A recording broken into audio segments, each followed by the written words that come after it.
Hey folks, welcome to Fantastic Fridays where we talk about Fantastic Four comics. Okay, before we start, I'm going to tell everybody what's coming up. Monday, Earth's Mightiest Mondays, Avengers, the Eternals are falling from the sky. It's like the Three Amigos. The Amigos falling from sky. That's what Jefe tells El Guapo. So yes, it's raining Eternals.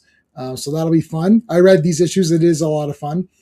Then Tuesday night TerraVision, we're doing Christine, John Carpenter's adaptation of Stephen King's book, Christine. I never read the book, but I kind of like the movie idea of the car was just always evil versus in the book, I believe a spirit inhabits the car. I kind of like the idea that the car was just always evil. That just kind of is neater. And then, of course, Wednesday, G.I. Joe, A Real American Hero. I just read 61 and 62. These were bonkers. Some crazy shit happened, so you do not want to miss that for sure. And before we begin, we always thank our super friends. These are the channel members. So thank you guys for your support. We've got the Google Drive going. There's lots of stuff on there. I saw my buddy Raj wanted the omnibus for The Age of Apocalypse. It's massive. So it's like thousands of pages, I think. I don't know if it's thousands, but it's 1,000 something. So grab that if you're a super friend. And there's other stuff on there. We always thank our friend Clobbering Time, especially on Fantastic Four, because that was his favorite. The Thing was his favorite character. So we always thank and remember him, and we honor his memory. Put a CT in the chat. And check out his channel. His channel is linked in the description of all my videos and live streams. So there you go. I'm not doing too many more videos. I think I'm going to finish up Tales of Suspense, and then maybe I'll do Iron Man on my own. Maybe I won't. I'm not really sure, but the videos are kind of meh. Like no one really cares. I think it feels like more like, live streams seem to be the thing that people watch more. Like I'll have like 5 times the views on live streams than on a video. So videos are, as you can, anyways, they've been on the down low for like a while now. So it'll just be like the one Tales of Suspense to finish off Iron Man. But that's that. Okay, let's bring in my co-hosts. Hey, Sean. Just call for 4. Dun, dun, dun. Yeah, just call for 4. Mm-hmm. They could do a lot of cheat. They could do shut the door. It's not a bore. I don't know. Like they could do a lot of stupid. Anyway, yeah, the things about yes, I know. Oh gosh. All right, let's bring in Steve. You ever play roulette? Always bet on black. What's up, guys? How you doing? Sean, I didn't realize you had such a good singing voice. Like Dana Barrett. There is no Dana, only Zool. What a tremendous singing voice you must have. There is no Dana. That actually creeped me out as a kid. I was like, oh, that's weird. Is that a new look for you? Yeah. He makes it okay for kids because he downplays it. Like he's downplaying it, but it's pretty creepy, right? Yeah. But because he's downplaying it, you're like, oh, I feel a bit safe. All right, we've got a special guest. R's waiting backstage, so let's bring in Mr. Fancy Pants. Well, hello, Mr. Fancy Pants. Hello. Go for 4. Time to sweep the floor. It's time to sweep the floor. Cover your mouth before you start to snore. Before you start to snore. Take a boat and row to shore. I don't know it. I'll come up with some more later. Let's show the guy. So Phil is here. Let's go. Phil, you know what I watched today? Okay, you know what I watched before we start the Fantastic Four? Shemai, Phil. You know what I watched today, Phil? You're going to appreciate this one. It's a big one. Caves of Androzani. I mean, yeah, woo! I mean, it doesn't get any more 10 out of 10 than that 10 out of 10. That's, I mean, Shiraz Jek has to be for obviously it's Davros, Master, Dalek, Cyberman, and I would put him. He's not even a villain. The thing with that story is so good is that everyone had their own agendas, and the Doctor. The only agenda the Doctor has is to save Perry and himself from that disease, and everyone else is working for themselves. Who is the villain? I mean, there's that guy who runs the corporation, right? Yeah. I mean, is Jack? I guess he's a bad guy, sort of, but like everyone, and then you got the mercenary guys. Everyone's after their own thing, and looking to screw the other guys. It's the last 3 or 4 Pete Davidson ones are really awesome because there's a lot going on. Like there's always like the doctor has to complete this task and that's it. Even the one with Davros, I just watched the Resurrection of Daleks like the other day too. I've been finishing off the Pete Davidson ones again. And even that one, man, Davros is awesome. But like, I mean, Jack is just friggin' awesome. And Caves is yeah. Fatal J, what's going on? Hey, Fatal J, how's it going, dude? Always bet on black. You know what's funny? I never owned Passenger 57, and our friend Steven often upgrades movies, and then he, gets rid of the other version. So he upgraded Passenger 57, and then for some reason, this Sean here, in like some odd reason. Oh, that's the one I rejected. Yeah, you returned it down. I have it. I have like 2 copies of it. So. Okay. I knew something was up.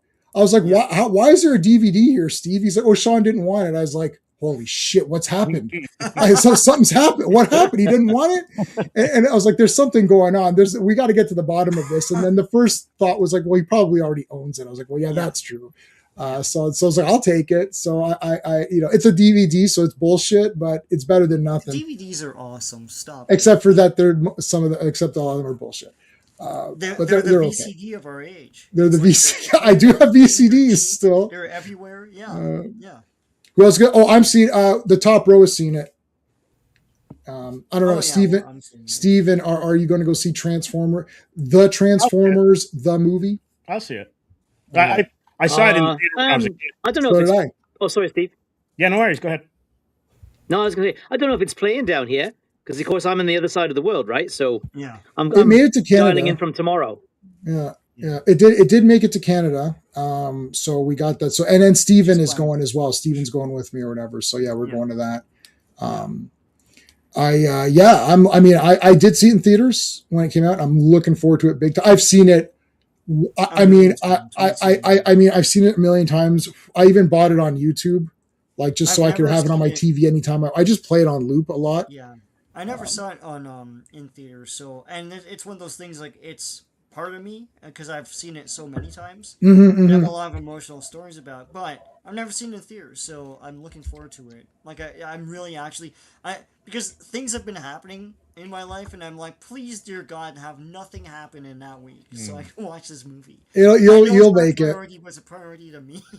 It'll be okay. You'll make it, I think. Yeah. I think it should be okay. I did get. You're not gonna be able to tell, but like. The top shelf of the camera, which is not the actual top shelf, that has all the movie Autobots and Decepticons. I'm just missing Cyclonus, who is on pre-order. I have an other Cyclonus, and then behind me, in that shelf right there where my thumb is, that's the vintage versions of most of the movie characters. I don't have Rodimus or Hot Rod. I don't have Blur either, and I don't have Galvatron, so I'm still missing quite a few of them. But like pretty cool. So I got those, and what do you got there? What do you have there? Oh, me? Yeah, I'm rifling through some bits and some very old tattered issues and things. Oh, cool. Looking for a Green Lantern I have from 1981 because I'm sure at some point, West Coast Avengers, they're all dead. I'm sure at some point a moment will come in the discussion. Oh, Superman looking awesome here. I had that one too. Talk about lanterns. I didn't watch it. I'm not going. I watched Jugger. I was gonna watch the lantern, or I was gonna watch the fake lanterns thing, which we'll talk about at the end. I was gonna watch the fake Green Lantern show. I thought, could I watch the fake Green Lantern show, or could I watch one of my all-time favorite movies, which is Salute of the Jugger? And then Reacher. The next episode of Reacher came out, and I was just like, I have to watch that. So I watched that, and then I don't care about. I don't care at all about Lang.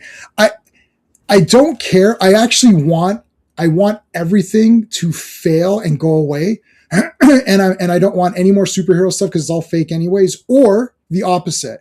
I want all the superhero stuff to be completely garbage, and just let people think that the next entire race of man can think that this Green Lantern show was what Green Lanterns really was, and they think it's stupid.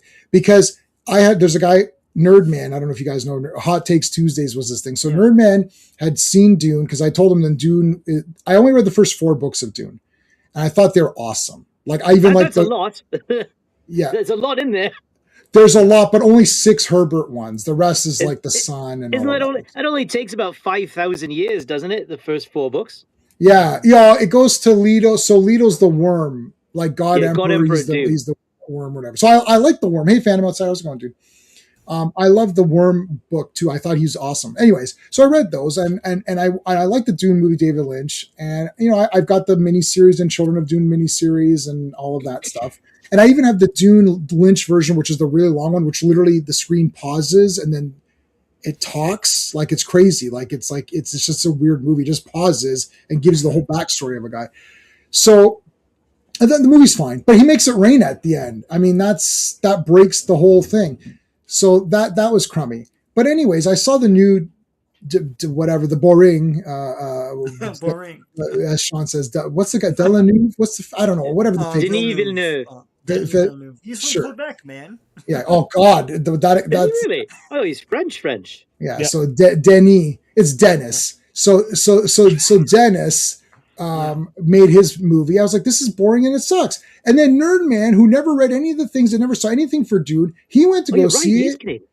And yeah, and he's like, oh, dude, Dune must be terrible because everyone's saying this is like the book. I was like, no, it's not like the book. No. They're lying to you. No. Because he's like, oh, that book must suck. That's actually, so anyone watching this Green Lantern thing, they're like, oh, Green Lantern's supposed to be a really boring idea. It's like, Well, yeah, I guess it didn't is. you say, like, I don't want to put words in your mouth, but like, didn't you say that your wife watched it and she said, why do people think that this is a big deal? Like, She thought it was and you boring. said, yeah, and you said no, but this isn't like the book at all. It's not the It's book. like, yeah, it's not. She watched it and she did not even get for part 2. Like, it's like I was like, part 2, she's like, I'm totally good. She's like, you watch it on your own if you want. And I was like, well, It's I very can, basic because they scooped out what made it special. They scooped it all out. Yeah. It's all a strategy. And it's like, Yeah. well, you can't commit that to film. Yeah, if you're a bad filmmaker, you can't. Right. But like, you should be able to convey things. Actually, the Dune David Lynch one had some of it, but again, Harkonnen. Made fun of it. Yeah. Harkonnen gets very he gets squashed a bit, like because Baron Harkonnen is like one of the best villains ever in anything. Like Yeah, this and guy it is wouldn't be crazy. Like in that movie, yeah. the plan, the plans and within the plans within Plans like within plans. that Yeah. and like the guy's planning out. Like it's like the Bene Gesserit where they're planning out, they plan out like whatever generations in advance. Like this guy's like, he's like, oh yeah, we're sending in Beast, and it's like, yeah, but everyone hates him. He goes, I know. Okay, why? Well, because I want them to hate the guy. It's like, okay, why would you want that? Well, because fate is going to come in, right? But then when that thing happens with him and the girl, and he's in her house, like this is like super crazy. Yeah. How is that going to be in this movie? These movies suck. Anyways, it doesn't matter. So everyone likes these movies and like, oh, you're crazy. I was like, well, go ahead. I reckon you could fix about 50% of the problems with Villeneuve's film with one casting change, right? Mm-hmm. You get rid of Timothée Chalamet and you cast Austin Butler as Paul.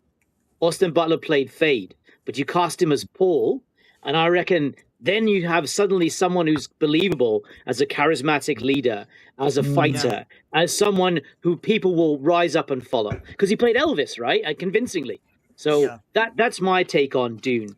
Yeah, Chalamet is the hot thing right now, and so he's playing Paul Atreides. But like, yeah, that's the main thing about him, that he's supposed to be charismatic. That's why people like follow him. And you don't get that at all because Chalamet's not charismatic. He never has been. Dude. So, he's a plank of wood. He's like a freaking jacket on him. He's a plank of fucking wood. My wife and I will say this and we'll get going. And I will say, listen, like I built this one on my birthday. So it was my birthday this week. And because I bought all the blind boxes, I bought boxes of the blockies. I opened them all up and wrote on each box who's in the box. So I know who I'm building. I was like, got to assemble my buddy Rodimus on my birthday. I love Hot Rod, Rodimus Prime. He's great. I was not sad when Optimus Prime died because I thought, well, I mean, I was more shocked. I was like, oh shit, is he dead? When they first attacked the shuttle, and like, I was like, oh shit. I was like, Yeah. I didn't understand what was happening. I was like, they're not. I was like, are they dead? So they shot those guys. I was like, it's Braun. Everybody's on there. Ratchet, Ironhide. But well, okay. So hold on. Before Ironhide so they all got nailed. I was like, well, they're not dead. They're just out, right? Like they're out of the movie. Like I didn't comprehend that they're dead, right? And then Ironhide's like, no. He's like, such heroic nonsense. I was like, oh shit. I was like, yeah, is and he stuff dead? comes out of his head. Yeah. I was like, oh shit. Wheeljack too, I think. Wheeljack. I think he bites it there. Yes. Don't they see his corpse being dropped into a smelter later on? It's Windcharger, and I should know this. I've literally seen this movie 100 times. It's tough. I'll have to. It's definitely Windcharger. Yeah, Windcharger is for sure laying dead, and is Wheeljack next to him? I think it's Wheeljack. I think Wheeljack is next. He turns up into Super God Master Force for no reason. But and Perceptor. Well, Perceptor didn't die, and actually Blaster disappears. There's a weird segment where once they get into the thing and they take off in the two shuttles, they both go separate ways. What happened to Blaster? And then I asked ChatGPT, I said, what happened to Blaster? It's like, it's just presumed that he stayed back on Autobot City. He was trying to repair it and he hid from the Decepticons. Is he I guess. in season 3? Yeah. He is, right? Yeah, and then he's in Headmasters and he becomes Twincast, my buddy. Anyway, I love him. They should have made Green Lanterns, the Green Arrow. Oh, they were just. I know Slade. Like, hey, how's it going? I know people are saying casting choices. I love this cover. Oh yeah, sorry. Let's get this going on here. Yeah. This entire comic is sideways, so it's landscape. We were talking about this last time. Where is this the first time? Is this the first time a comic's been like this? I think this was, and then it was either X Factor or Marvel Team Up or something that did it. I think Liefeld drew it later in the 80s. Later, yeah. Yes, I think everyone picks Serpentor, right, Sean? Yes, yeah. I was torn. That was a tough poll, Sean. I was torn on that one. They're all awesome. And I think that's the best one, Serpentor. So. Mm-hmm. I like the Triangle of Darkness. I like that one. Yeah. Yeah, I love all of the movie characters. I like season 1 and 2 as a package. I like the movie concluding season 1 and 2 and then beginning the next phase. I like the next phase. Headmaster concludes that phase. Yeah. And then within Headmasters, the next phase slowly starts to start, sort of, but not really. But then Master Force and Victory is the next kind of 2 phases. And then that's it for G1 for me. We have to watch Beast Wars and see if we can fit that in. I did buy a shit ton of Transformers. I had a bunch pre-ordered and then more. And I saw more at Walmart. I got to get these. Lie feet and draw in the same sentence. Do not use the words Liefeld. It's Liefeld. And draw in the same sentence. I don't know. Was that you, Steve, who used that? Mm-hmm. Because I said he drew the sideways issue. Yeah. Yes, he did draw it. Phil, I know Phil's a hater. Yeah, he's a hater. So anyways, all right, let's do it. Fantastic Four. 252. All right, fantastic. Sean, you're 252. The cover art is like. Am I back or no? You're back. Yeah, you're back. All right. The cover art is by John Byrne. The release date is December 14th, 1982, but the cover date is March 1983. Cityscape, written, penciled, and inked by John Byrne. Colored by Glennis Ween, lettered by Jim Novak, and edited by Tom DeFalco and Lance Tooks. All right. Or Tooks. I don't know. Tooks. He's a hobbit. Yeah. He's a Took. I'm reading Two Towers. That's why I'm. That book is fire good, man. That's got to be the best one. I mean, like every like I'm just like, and like the Treebeard stuff is way better in the book because you're like the way he's explaining it is awesome. Yeah, very quiet show. No, he's good. I think he's good now. We hear him good now. I hear him good. Yeah. The elves did not turn up at Helm's Deep, right? There's a reason Tolkien called the end of the War of Wrath. There's a reason he called it the Last Alliance of Men and Elves, and if you do the maths. Because I watched this video last week on this guy's made a scale miniature of all Middle Earth to track out the journey of the Fellowship, right? Awesome. It is not possible for the elves to leave after the Uruks leave Isengard and get to Helm's Deep first. It's not possible. Is that in the movie? See, I don't know any. I have seen the movies many times, but I don't know any names. It's like I know the names, but I don't know where they are, or like I can't. Like I know, like I know Isengard and I know Mordor and Rohan and then Rivendell and the Shire. I know all the names, but I don't know where they are. So someone's like, "Oh, can they make it?" I was like, "I guess they can." I don't know if they can. It's like, but I do know the answer to the Hawks question, why the Hawks can't take the ring. So I'm not going to tell you, or I'll tell you at the end if everyone stays. Who's your favorite Fantastic Four member? Tough. I like look, Thing is the best, but I kind of like Human Torch, but probably Thing, even though I have a Human Torch Reddit group. Sean, who do you like the best? Well, it's Thing. Steve? The real Thing. It kind of rotates. It's between Ben and Reed. Between Ben and Reed. I love Johnny though, but I also like Reed a lot too. Yeah. I like everybody. Actually, Sue is for sure my weakest. But I like Sue. I like Sue too. Yeah. It depends who's writing and what the storyline is, to be honest with you. Or who do you like the best? Well, it really depends on who's writing, right? Yeah. So I'm gonna say Byrne and Kirby did the best job of, and Simonson later on, did the best job of writing Reed, right? Yeah. Mm-hmm. So many writers do Reed really badly, but Kirby, Byrne do Reed really, really well, especially in the next 3 issues. But Byrne, he knows that Sue has not received the attention she deserves, and Byrne is going to do amazing things with Sue.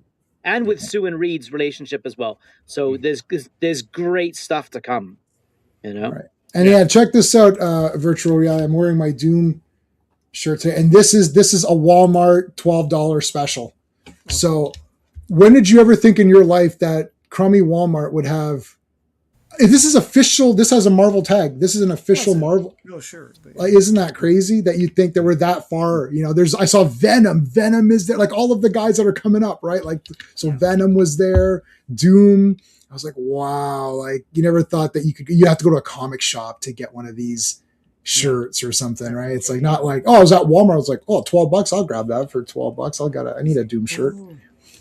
Pointy Doom, yeah, you gotta have them pointing. I mean, that's So here's these primitives, the primitive screwheads.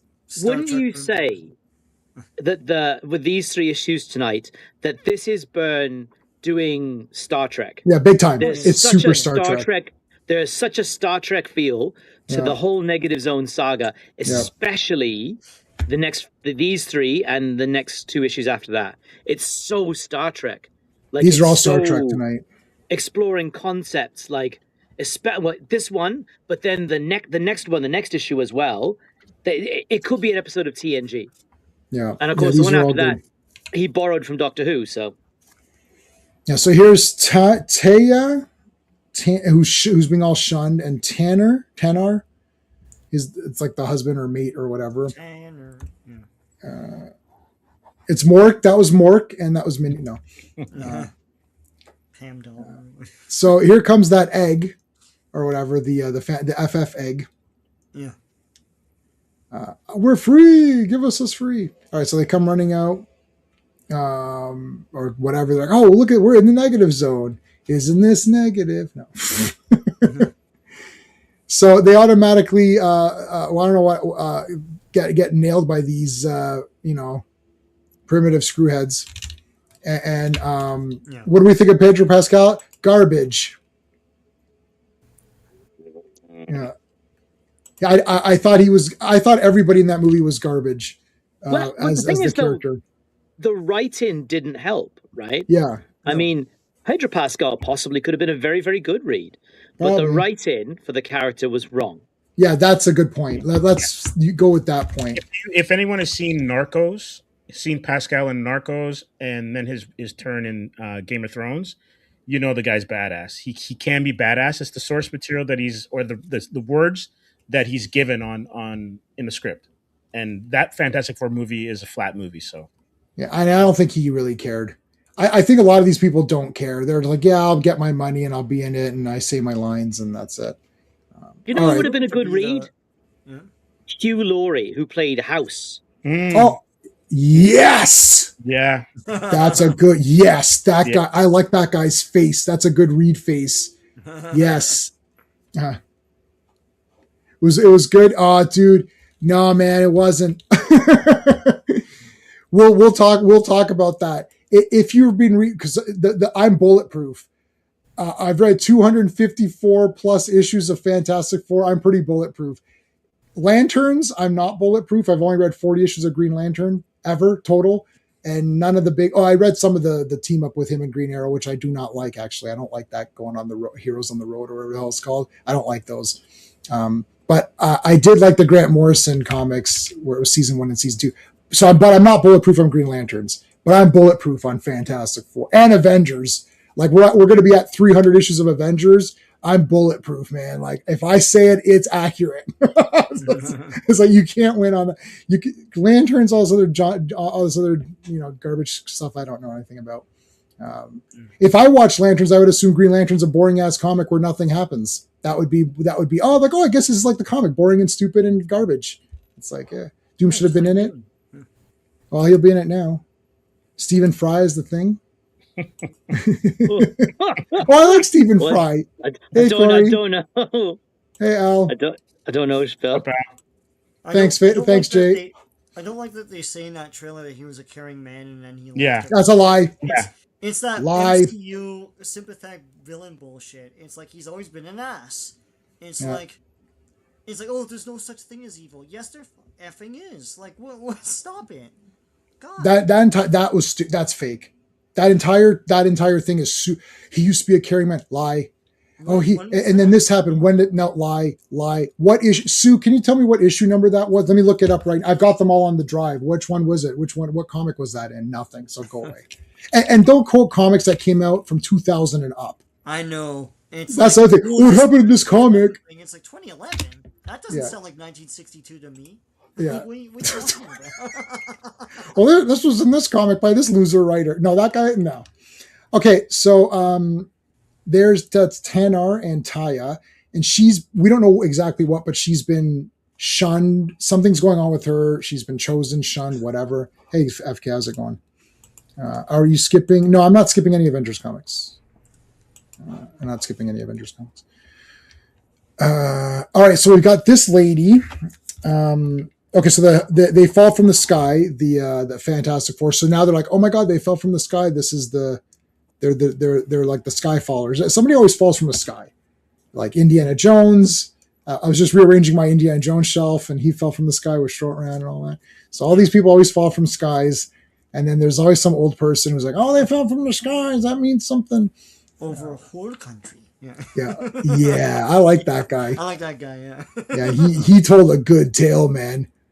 That place killed my people. It's like, oh shit. It's like, yeah. He's really angry. Yeah. I like that guy a lot. He goes, that's why Shiva brought you here. Yeah. Oh, we weren't brought here. Listen, we whatever. He basically, if he spoke English, but whatever. She brought you here, so let's get on to the business at hand here. Anyways, I'm gonna do my own version of these movies and explain it my way. It's like, so they fall from the skies, and this guy's like, listen, you got business you got to take care of right now. I love this look of these people. They're very cool. They're alien, negative zone people. So here's half the planet. This was kind of neat. So that was Mama Shanti, I think was her name, or Moma Shanti. And then Uta is the planet. A lot of cool names. Half of it is just like all barren or whatever. And then half of it's like this like living brain or something. It was very Star Trek. It's like a sentient city. Yeah. So like it kept pushing them like away or whatever. Remember when didn't Annihilus have that energy? Remember he had that thing that was pushing people, made everybody flee, and he had that energy dome or something? That was Annihilus, right? It sounds vaguely familiar. Yeah, they couldn't go through the barrier. That was Annihilus. That was Annihilus, right? So this negative zone, this is a negative zone thing.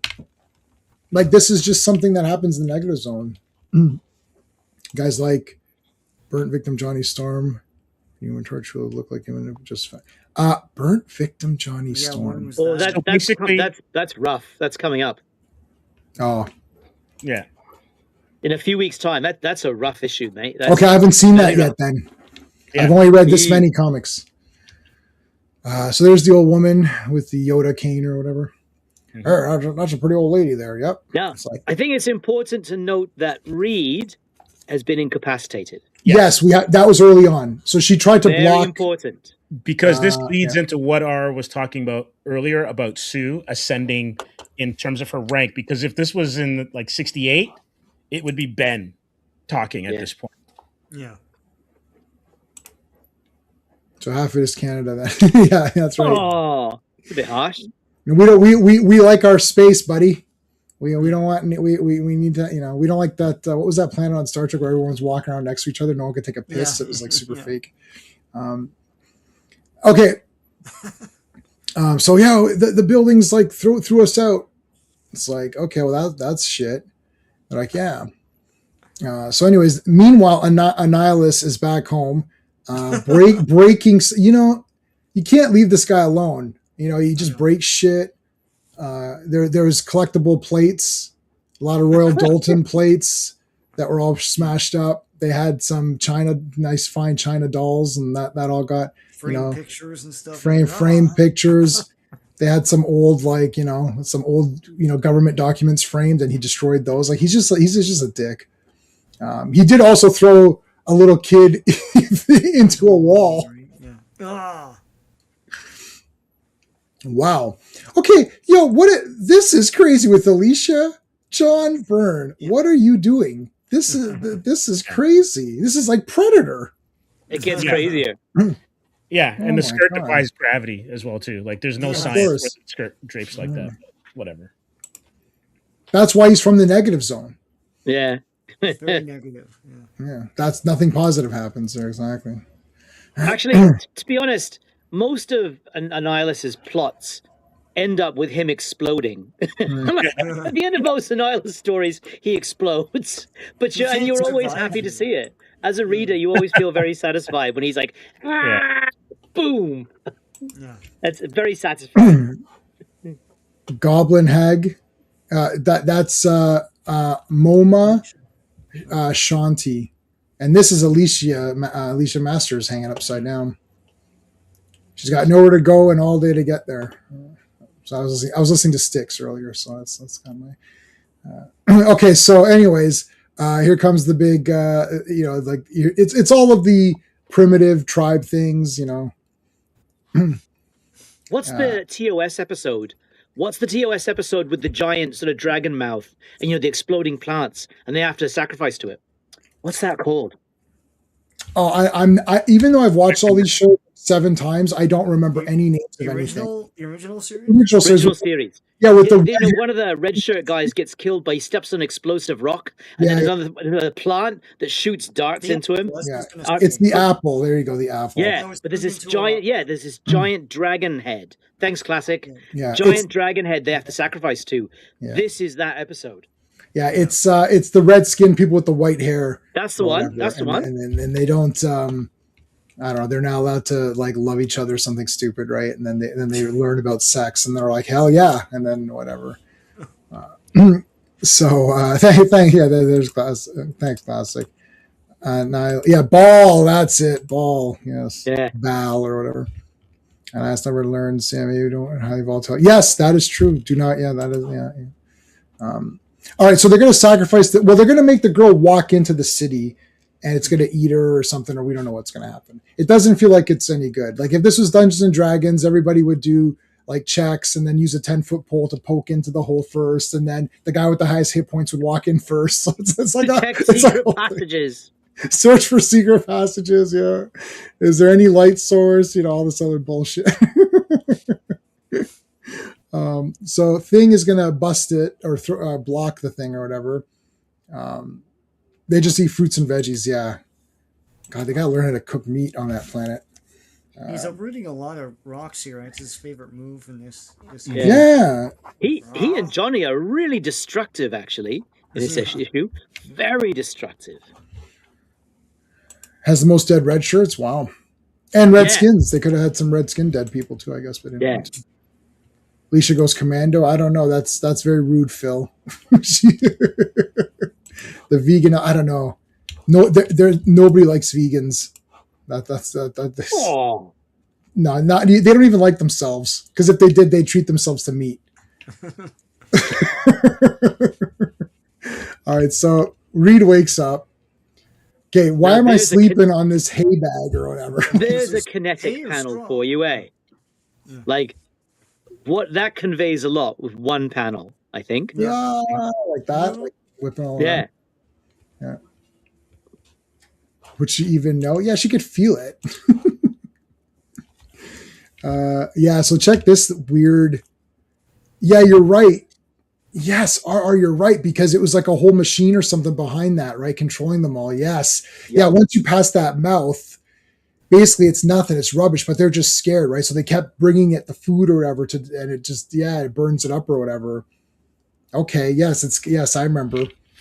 We're going to watch Next Gen again, even though we just finished Next Gen. We're just going to watch it again because we haven't watched that one as much. Why not? We have to catch up. We've seen Deep Space Nine too many times and Voyager too many times. Sorry, Steve? Is it kind of like a play, unless I'm misremembering, Wizard of Oz? Wasn't like the wizard not what was cracked up to be? The wizard, I mean, he's just, he's just the wizard is the best character ever. It's like, pay no attention to that man behind the curtain. This is a little bit different. It's not just not what it's cracked up to be, it's more than what it's cracked up to be.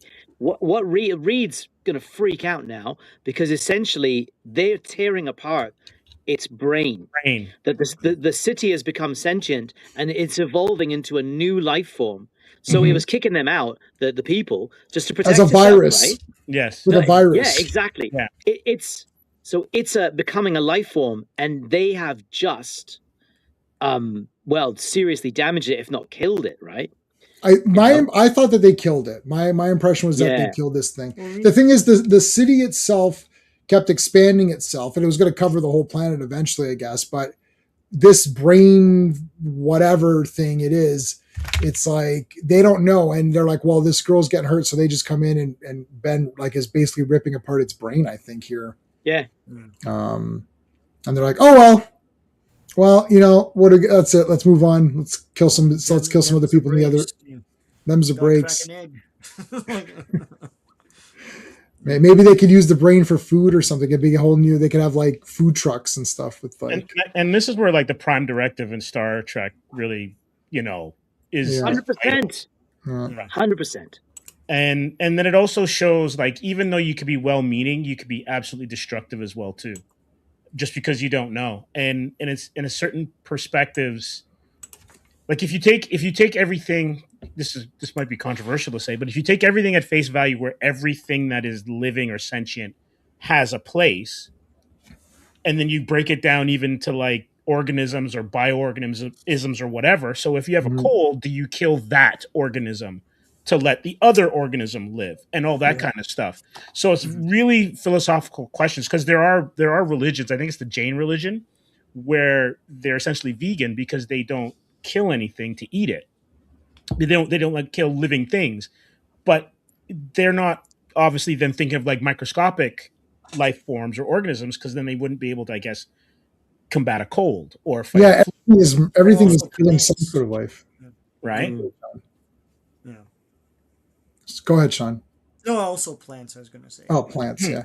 I wanted to do a short film of Hostel, except it's a plant, and they're cutting off limbs of it. It's like, cut off another bit.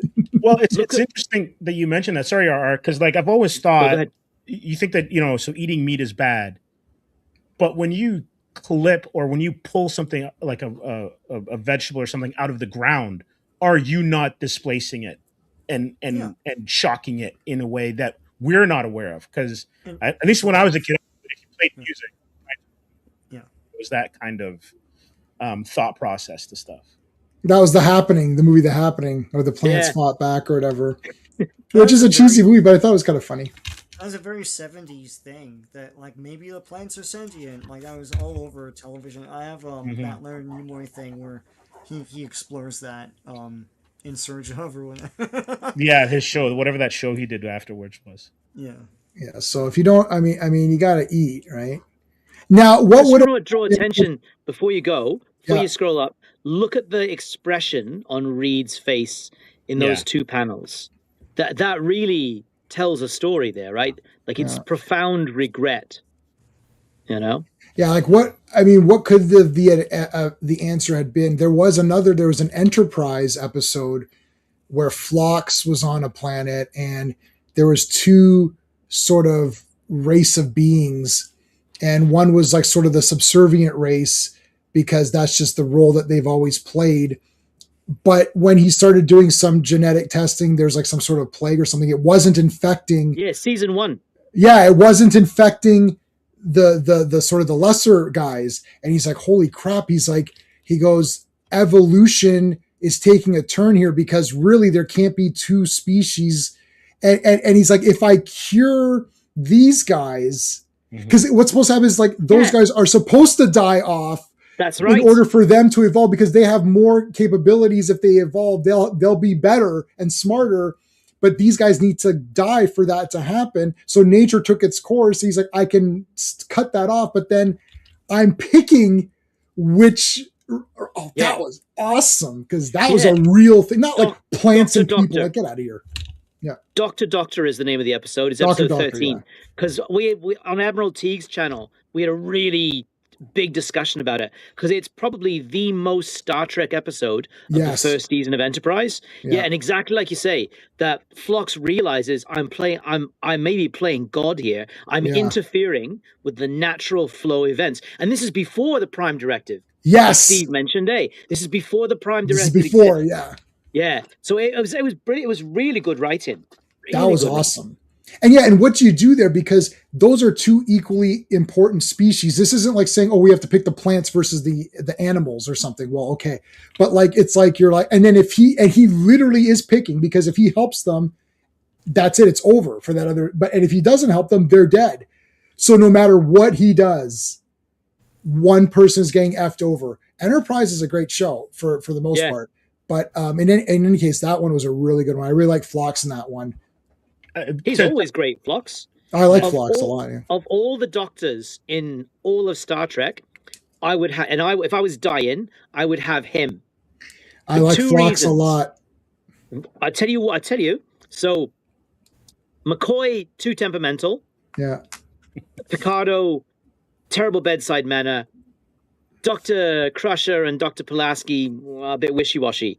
But Phlox actually has he doesn't have a human set of ethics. Like, he Right. doesn't have the Hippocratic Oath. He has a different set of values. Yeah. And he'll do whatever he needs to save a patient, right? So Yeah, I like he would Phlox. cross Yeah. boundaries that some of them wouldn't cross. Yeah, he breeds animals for stuff to use them for Yeah. and stuff. Yeah. Sorry, Steve, what were you gonna say? Yeah, no, it was just I was thinking of the end of Oak Street. I think that's the name of the movie. Yeah, I didn't see that yet.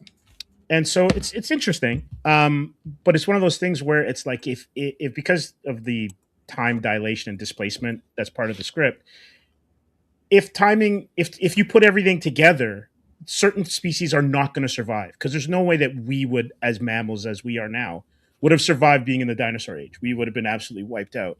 So it's one of those things where it's like everything sometimes has its time.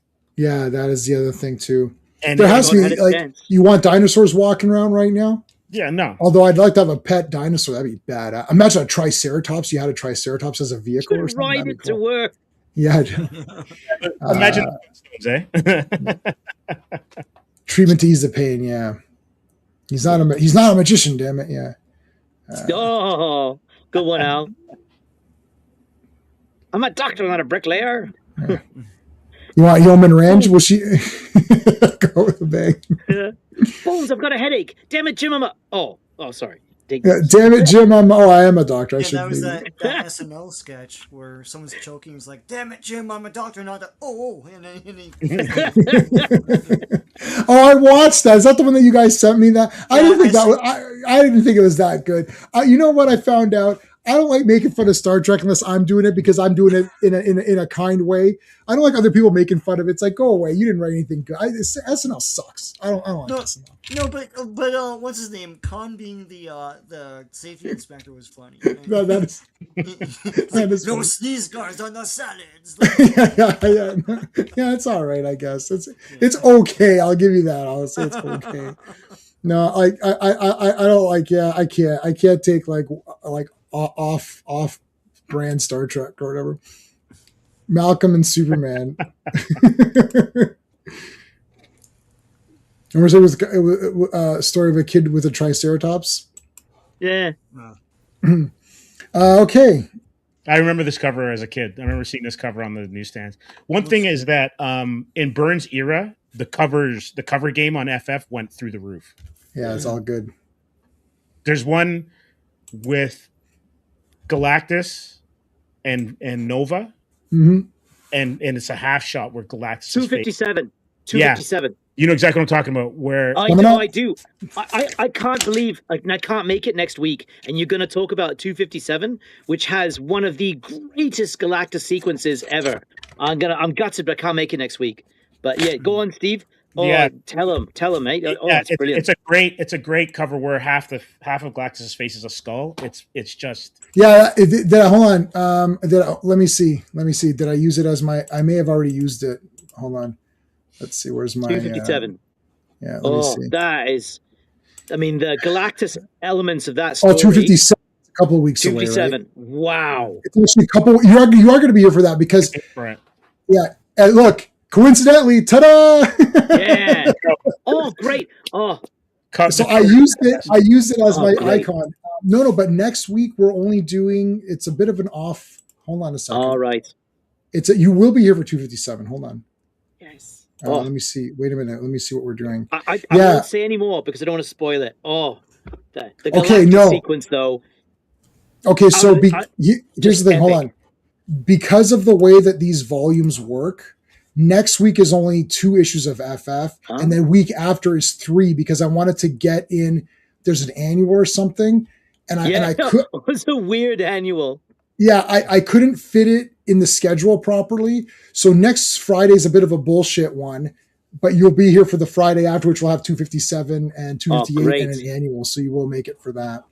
I had to figure it out. Are you guys beat me to the punch? So I was going through the covers when I make my icons because we're doing multiple comics. I just want one comic because I used to do all 4 and you can't. The problem with me doing my old style of having all 4 comics as one, you can't see it on iPads or phones. It doesn't look good. Soon as I changed to this style of icon where I just picked one central image and then I just put the issue numbers in the description of the text and I put them on as a splash saying 255 or 256 or whatever. I actually got this one guy messaged me. He's like, "Whoa, I really like this thumbnail." I was like, "Whoa, what the hell?" He's like, "This is like your best thumbnail." I was like, "Really?" But I changed all my thing to that so it's easier. And I was like, looking through the covers, like, "Oh, this cover looks awesome. I've got to use this as the thumbnail." So there you go. All right, FK. Steelers game. Thanks, Andrew. Appreciate. Yeah, so Andrew doesn't like G.I. Joe, but he likes Fantastic Four, so he's back for Fantastic Four. If you're at work, lots of poo breaks, long ones, pre breaks. Yeah. You're going to take a lot of breaks. Yeah.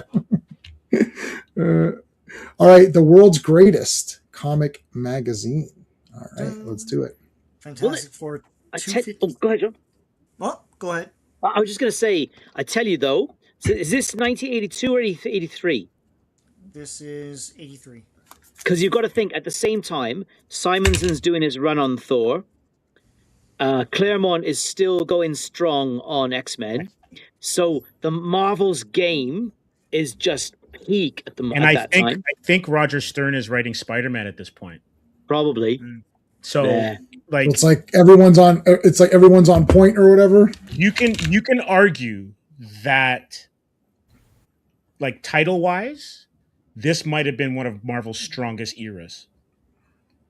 Like just for collective talent spread out with all of the on like multiple comics. Because like sometimes, like I would even argue, like even now for DC, it's like Batman's good, and there are other titles, but it's absolute Batman that people are driving to, right? Right.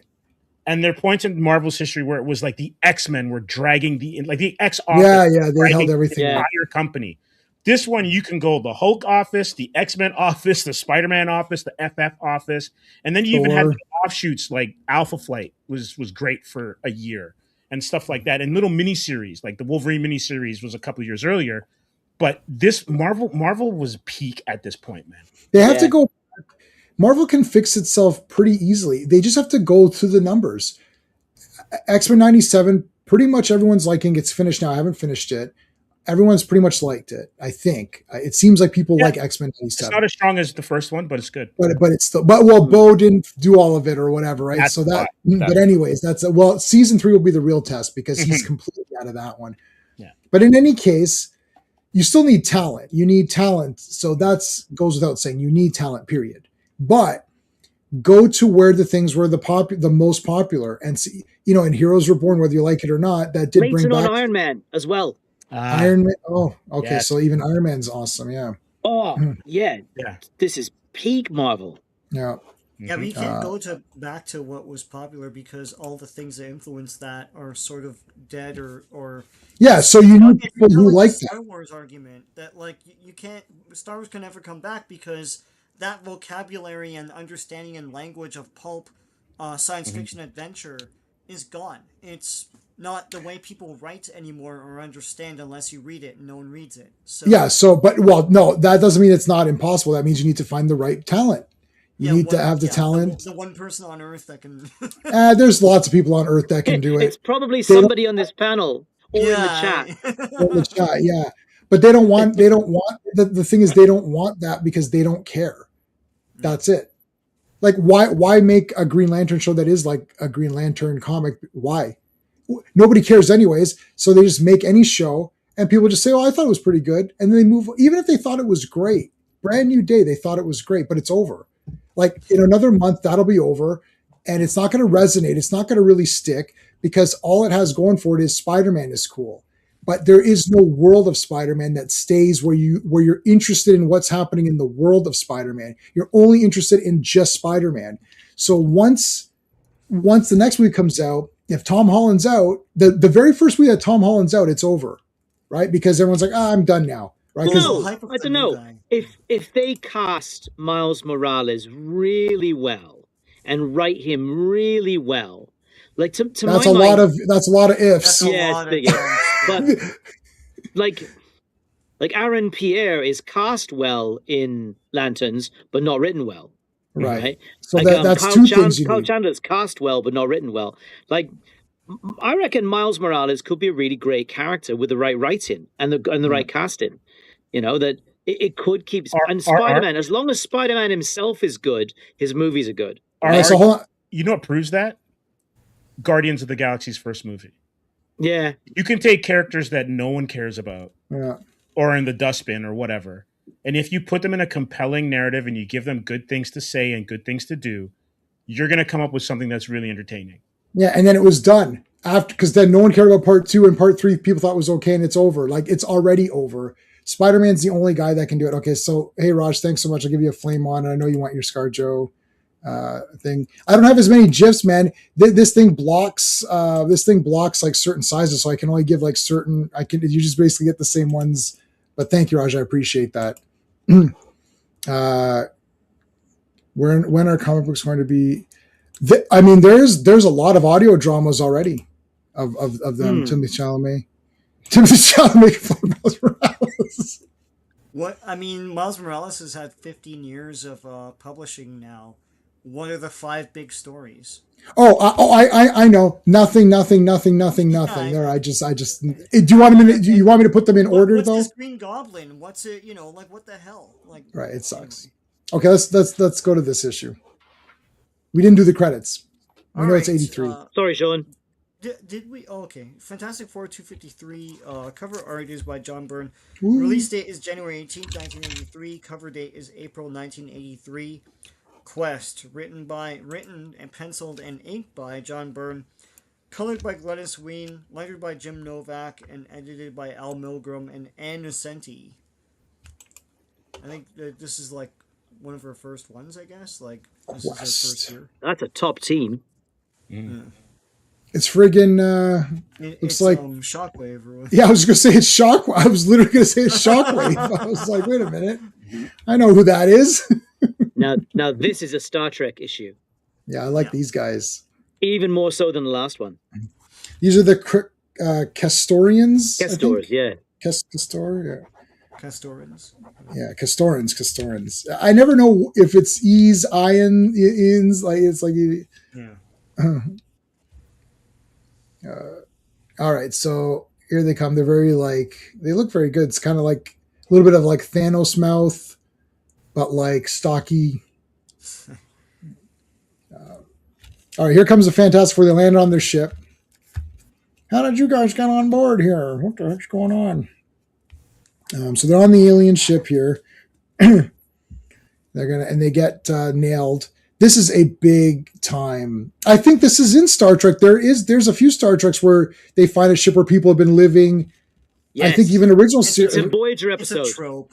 Yeah. There's a Voyager episode where Harry gets an STD. It's a generational ship. Yeah, I know, but also I'm pretty sure. What was the one? Sean's laughing, but it's true. It's a thing.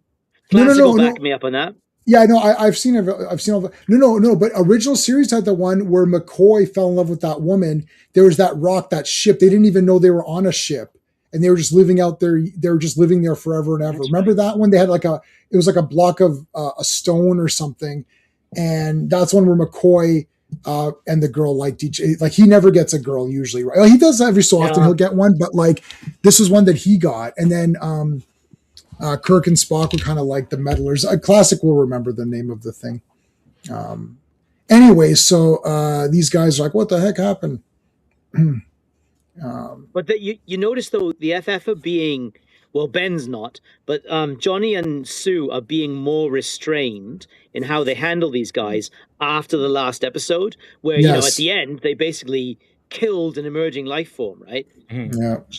Ben goes a bit over the top, but Johnny and Sue are actually a lot more restrained than ordinarily they would have been. Mm-hmm. Yeah. You should hit Sean's foot. Well, I don't know. I don't know what that was from. Yeah. Zendaya's at Mary Jane. Yeah, she's Michelle Jordan. Is Michelle Jordan? Is that from Miles's thing? Don't know. Nobody here read any of these Miles Morales comics. I don't think. Kind of like Swamp Thing face. Yeah, Swamp Thing face. That's a good face. Yes, it's a Swamp Thing face. That's a good call. I like Deathlock. What a great comic Deathlock was. Mm-hmm. Man, what a great design. Deathlock's one of the all-time great Marvel designs, eh? Oh, what a character. They do call him Spider-Man. The problem is that kids in the kids universe of Spider-Man, they call him Spin. So my niece and nephew call Miles Morales Spin. Because that's the name. Because if it's too like little kids are like, no, that's not Spider-Man. You know what I mean? Like they're not trying to be rude. They're just like, that's not Spider-Man. They don't know. So with the little when they do the kid stuff, they call him Spin, and they use Ghost Spider. I think is the girl. Like even DC, what would have been like a generation prior, understood, or 2 generations prior, understood that you can't give characters the same name because it was Kid Flash, not Flash. Right, so any sidekick or any version of the hero, there's a slight variation on the name. Yeah, just like Robin's the only one that kind of became. I don't even like. I don't like that for Robin. To be honest, I just wish like Dick Grayson should have just been grown up Robin. Like he grew up and now he's Robin.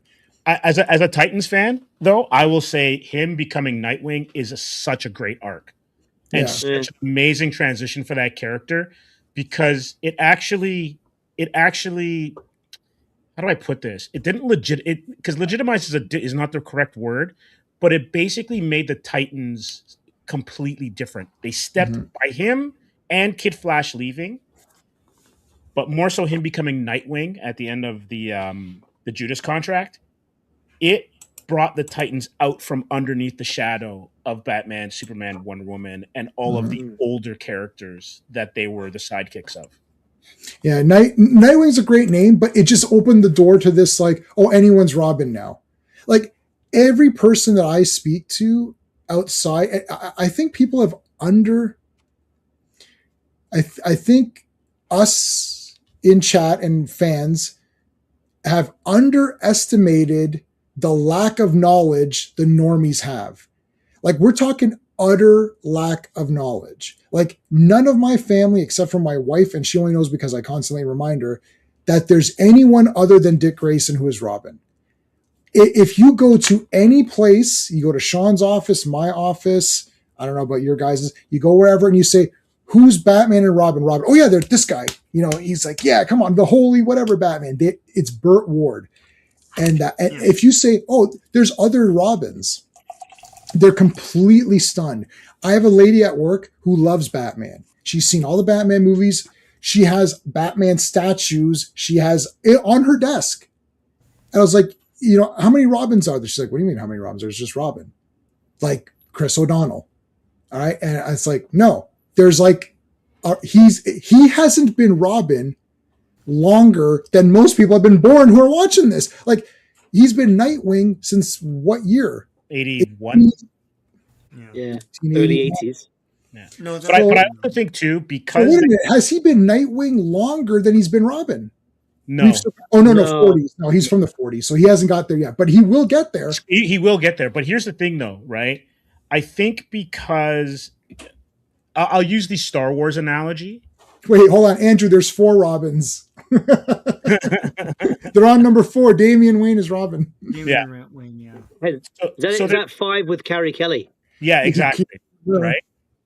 But I think I'll use Star Wars as my argument point because I'm only watching the Star Wars movies for the most part, and I didn't grow up with like all the animated stuff, like Clone Wars and all Rebels stuff. Like I watched maybe the first one, but I didn't watch all the other stuff that a lot of the games and stuff are based off of. Right. My knowledge of Star Wars kind of ends, and then there's like a door that's shut.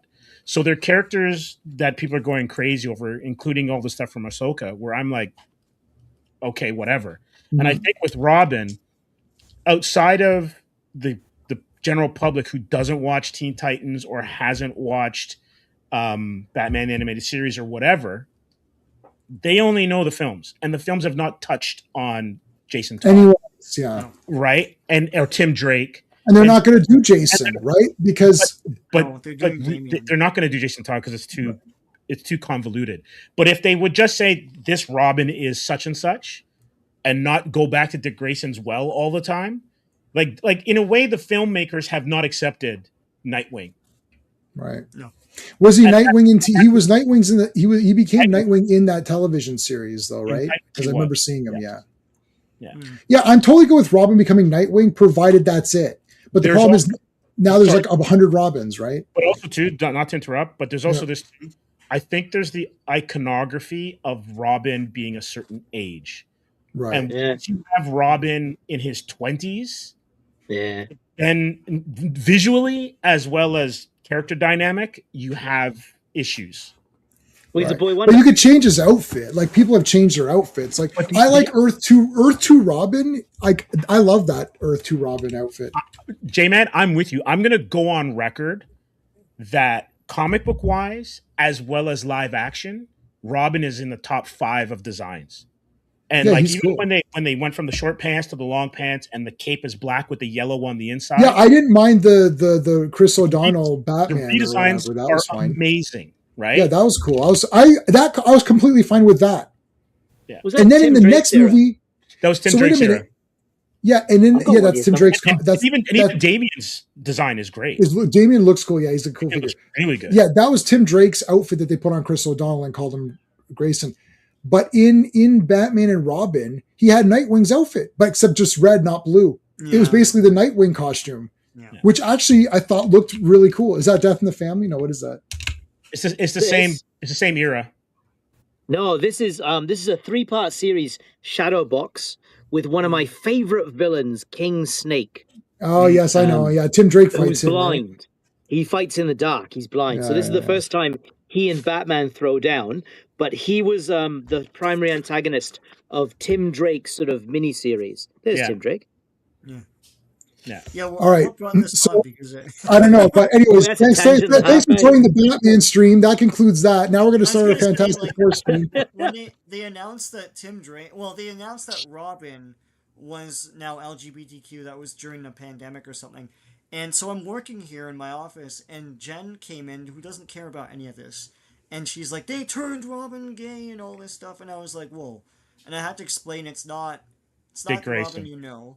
Yeah. It's like we're 3 Robins out. It's like it's a total. Even when Robin died, everyone's like, they killed Robin. I'm like, it's not the Robin you know. It's not. Yeah. And they showed a Because picture that on the show news. is so It's indelible. Robin, Jim, but not as you know it. Mhm. Right. Yeah. Okay, back to Fantastic Four. So we got this planet, or this thing, the ship, Yeah. and there's quakes on it or whatever. Their planet had a bunch of earthquakes, so they had to leave. And their sun went nova. So then whatever X years ago it is, they had to, so like 20,000, I can't remember that. Was it 20,000? I don't think I wrote the numbers down. Ancestors or whatever. There's 20,000 placed. It's like the Ark, Doctor Who, Ark in Space. It's very Doctor Who, these issues. All right. I mean, Ark in Space is a 10 out of 10. Ark, so they basically got the Ark and they're all in there. And then there's some problems. So they revived 500 of them before they got to their destination, I think. So this is definitely a Star Trek thing. Guaranteed. Like this is like original series had this little bit of Ark in Space. Well, it's a sci-fi thing. I think It's a sci-fi trope. Yeah, it's definitely We're a saying sci-fi. Star Trek, but Star Trek was very much a pastiche of sci-fi. Yeah, it's a Every sci-fi thing. sci-fi novel concept you can think of was Star Mhm. Trek. So Right. that's what he's doing. Like this is a very this a very tropey. It's like generationally people are looking for another planet, but they realize that X. Like there was I'm trying to find the name of the movie. Maybe the chat knows. Though I always forget the name of it. Where there's generationally people on a spaceship looking for a world, and then they get all crazy, and it turns out that they already crash landed on a planet, but they're like in an ocean or something like that. Mm. What was that from? And it's a movie in the 2000s. We saw it, but I can't. Was remember it? what Was it's it? called. Was it? Oh gosh, not the Abyss. No. Who was in it, mate? I can't remember who was in it. I'm trying to find it. Okay, so while you're finding that, so It's 500. Battlestar Galactica, though. This story. Yeah, but they know they're not going crazy. They're stuck there, right? No. Well, This is like- 500 Sphere. generations. I'm just looking It's at the not book. Sphere. It's not Sphere. 500 generations they've been on that ship. Pandorum is 2009. Okay, so I own Pandorum, but I never watched it. Oh, I thought No, I didn't see it in the theater. I think I wanted to, and I didn't go or something. But I own it though. I'm laughing at Sue Dennis with the Quaid. humongous fork. Yeah, that's a great fork. Kind of comic. So all this shit happened. All this crap, right? It's a prison in space. How I don't know. I don't think they really. Yeah, fair play. But I don't know. I don't know how many years, but I mean, obviously more than one. Well, what you'll see, they get so discombobulated. So Reed's so they give you the history. There was earthquakes and stuff. They had to evacuate the planet. They found Shockwave, and they went on to Shockwave, and he hadn't transformed yet. So they thought he was still a ship or whatever. So they're on Shockwave and they fly off into space. So a bunch of shit happened. So when shit happened, who are you going to call? No, so shit happens, and then they got to revive 500 of these guys. So here's everybody. They revive 500 of them, and so you got to get your shit together. They're like, all right. So it's like I'll be the captain or whatever. Everybody gets their roles. I don't think was there any lady ones here? Yeah. I guess there had to. Passengers. Passengers, Chris Pratt and Jennifer Lawrence. Okay, I haven't seen that. I haven't seen that. It's decent. It's decent. Yeah, I might watch, but it's got Jennifer Lawrence in it, so that's not a great selling And point. Michael Sheen. Yes. Oh yeah, he's cool. For Phil.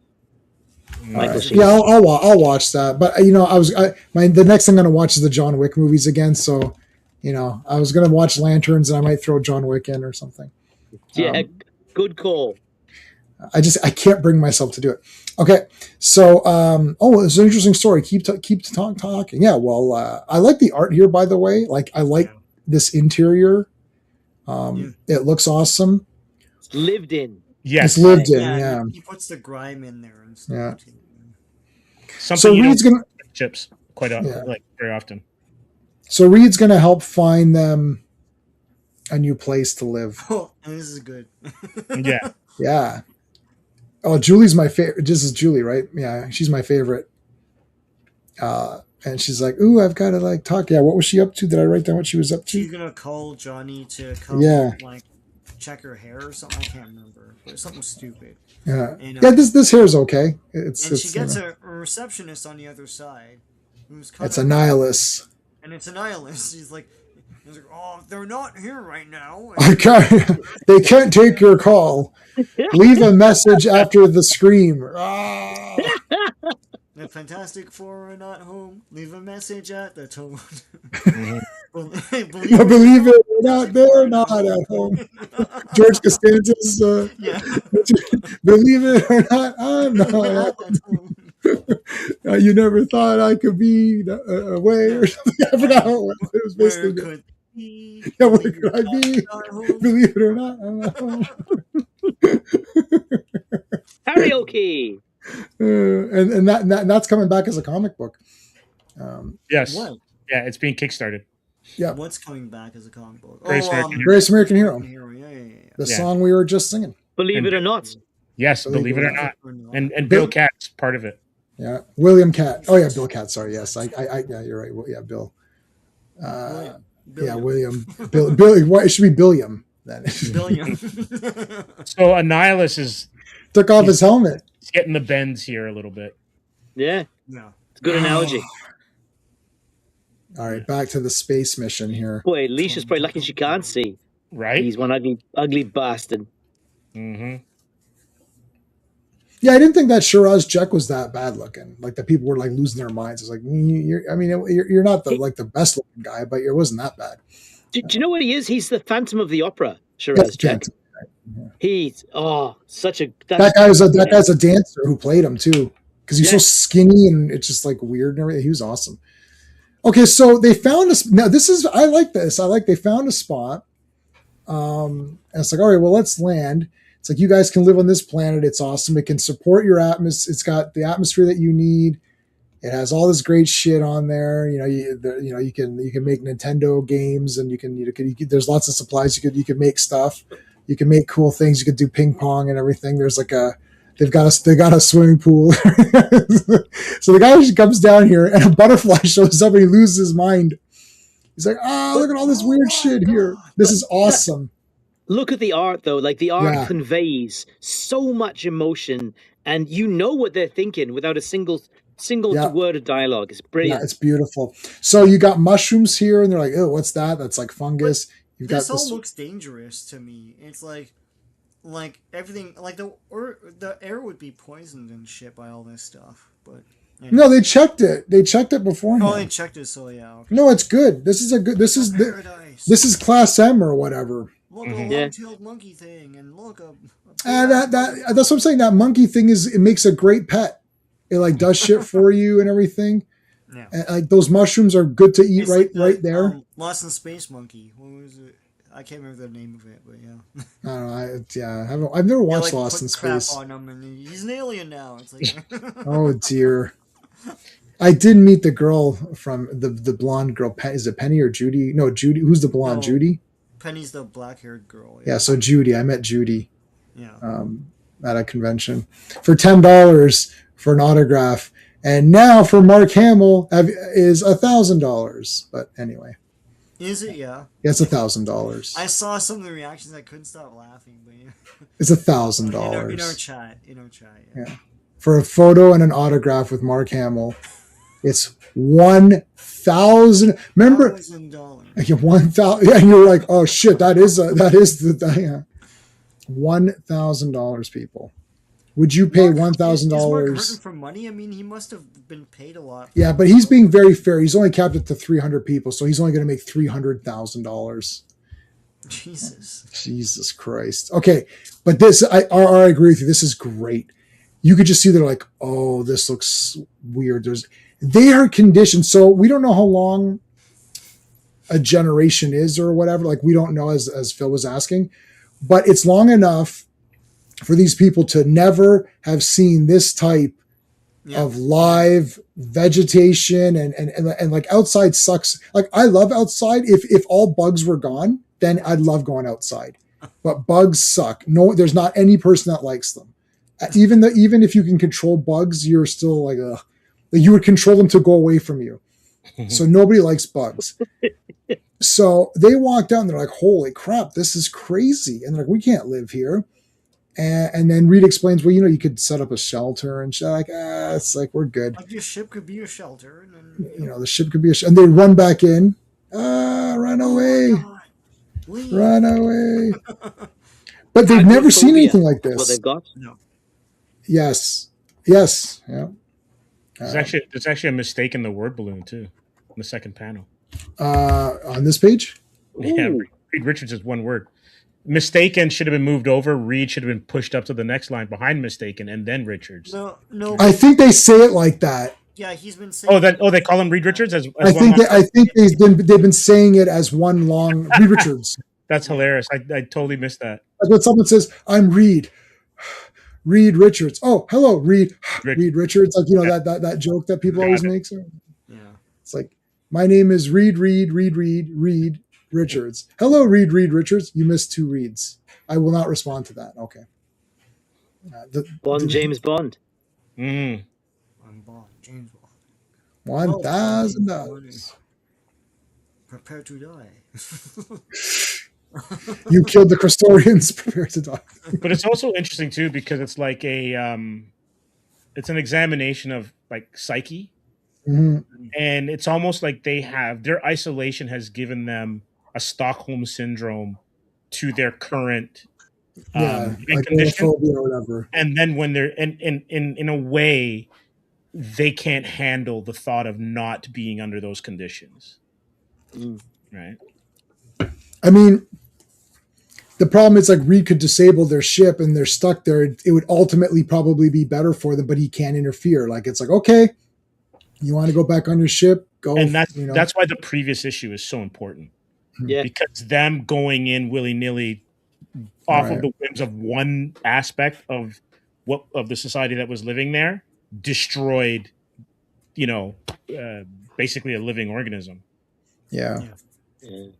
But we also find out, I think we found out by now in this comic, that there's a problem with their whole setup. That there's meant to be 20,000 of them in stasis, but during takeoff, they all died, right? Yeah. So the 500 who revived is all that's left of the species. That's they all died. Mm-hmm. Yeah. That was the reveal. So they were all dead. There is only the 500. Yeah. Which you'll find out. It's evolution. He's like, watch Evolutions for losers. It's like, no, it's pretty good. Like you can do cool shit later on. You can make iPhones. It's like, I don't need an iPhone. It's like, you say that, but you will need one because everything moves to that, and then you can't. And it's crazy too because like they're tethered to their religion. They're fundamentalists essentially, right? Yeah. And because they're tethered so hard to their ideology, they are almost setting themselves up for failure inevitably. Yeah, it should be like for their good, well, based on what we would think is good. See, that's the other problem. Like we think it would be good for them to just tough it out here because it'll be better in the long run. You can set up a foundation, you can create space travel, you can set up civilization, and and then you can get iPhones, and you can have StreamYards, and you could stream about your culture's shitty movies that it makes and stuff. So like you could do all that stuff, but maybe being on the ship is better for them. Like Reed can't decide that for them. That's the thing. He helped them. Yeah. He actually did you're right. You guys are right. The last one was sort of the test because every other situation the Fantastic Four has ever been in, it's clear. Like, look, this woman's like, like Dr. Doom is blasting me. Okay, let's go beat up Dr. Doom. There isn't in Doctor Doom's defense, he was blasting her because he was annoyed with her because she dropped his pancakes or something, right? It's like, that's not, this is, right. The last one is like, well, there's this big city thing that's like destroying us and pushing us out and all that. So had Reed known, actually just to go back to that last issue for a second, because they attacked, this is interesting, because they attacked and Reed was out, that effed up the whole thing, really, because if let's say if Sue was out, if Sue had been knocked out, that entire comic would have been completely different and the outcome for that society would have been different. Mm-hmm. But because Reed was out, it did make it more of a better comic, because then the Fantastic Four do what they always do, which is they help the people out. They see these poor people, we're going to help them out. Nobody's sitting there like, I mean, I wouldn't be sitting there thinking, well, maybe this thing is some being, like, you're like, whatever, right? Like, just, but these are two sides of the same coin, right? Mm-hmm. Because you got a people who left their place because it was not hospitable, and then you had a people who couldn't leave their place. Oh yeah, that's good too. That's good too. Attacking them. So, and you're looking at, and this is why, like, Byrne, there's so much subtext to these stories, right? And so those two panels that RR pointed out, those are the subtleties of storytelling that sometimes gets lost in modern tellings. A, because you lose the word balloons, and A, because the writers and maybe sometimes even the audience, they want things quicker, right? It's Netflix, you can watch stuff and be distracted. But those two panels it was the remorse, guilt, there were so many emotions going through Reed. It's like if I wasn't incapacitated, right? And prisons, that's a perfect classic. Yeah, that's that's a great comment. But Reed knows that if I was not incapacitated, I could have saved this entire situation. All right. Yeah. And he's burdened with that. Yeah, he probably could have concocted something or whatever. Or communicated with them or whatever. Yeah. And talk to that city and be like, look, city, like, why are you being a dick? It's like, you're I know you got to evolve, but you're destroying these other people. So can you? I would say that for this arc that we're on now, the Negative Zone arc, Reed is the central character, really, because I mean, as Steve said, and you said, his absence in the last issue, changed everything. Here, his realization is what he's in the flux position, right? What do I do? Do I make a decision for this civilization? Do I have the right to do that? It's like Tom Baker. Do I have the right? With the wires and the Daleks. But that's going to change when they get back to Earth. I'm trying to remember the issues in order, but stuff happens where Sue becomes the central character for a while, but it's done in such a great way, like such a brilliant way that you don't. No one can say, oh, she's just a girl boss, blah, blah, blah. You can't say that about those issues where Sue becomes the focus. And there's the return from Secret Wars. She becomes a central character. Reed is really strong in that. And then there's more about her arc afterwards, So where Byrne is going is just, it's really because amazing. She slides into Malice as well, too, under Byrne, right? Well, that's where it's going, but that's after. It's after. That's after. Is it a small loss or a little death? The issue that's coming up when they return from Secret Wars. Yeah. I don't think people mind. Yeah, because she has to deal with the ramifications of the pregnancy, right? Yeah. I don't think people mind like a girl boss or woke characters if they were there from the beginning. Like Sue's been there from Fantastic Four #1, so what would happen is a new member joins and then is bossing them around. Then people are like, well, who are you? Right. That I don't think like old characters get like, it's like nobody's too tense at older characters that have been around. They could be if they don't know that they're old characters, but it's usually when a new character comes in and all of a sudden they're like girl bossing everybody. Well, that's the genius of Byrne. That's the genius of Byrne. She-Hulk is coming to replace Ben because of course, we did Secret Wars last week. He stays in Battleworld. So She-Hulk is coming to replace him, and she makes the book better. Yeah. She doesn't disrespect what's gone before. She tries her best to assimilate into the team, follow their lead, works really well with everyone. She is a great character. She's written really, really well. And RR, when you compare how she's written in FF versus how she's written in Avengers, it's like, oh, there's a different Yeah. level of talent guiding these characters. Yeah. All right, so we do have to have some action because it is Fantastic Four. So now they're beating up these people. He tried to wishbone Sue here, and then yeah, Sean, look at this again. Another one of the ripping shit up. Yeah. That's well, but he even says like, "Oh, go back to my old standards" or whatever. It's clobbering time. Yeah, she turned him into Slushhead from He-Man. Yeah. No, it's like I can't breathe in here. What is going on? So now these cloaked guys. No. Choke slam.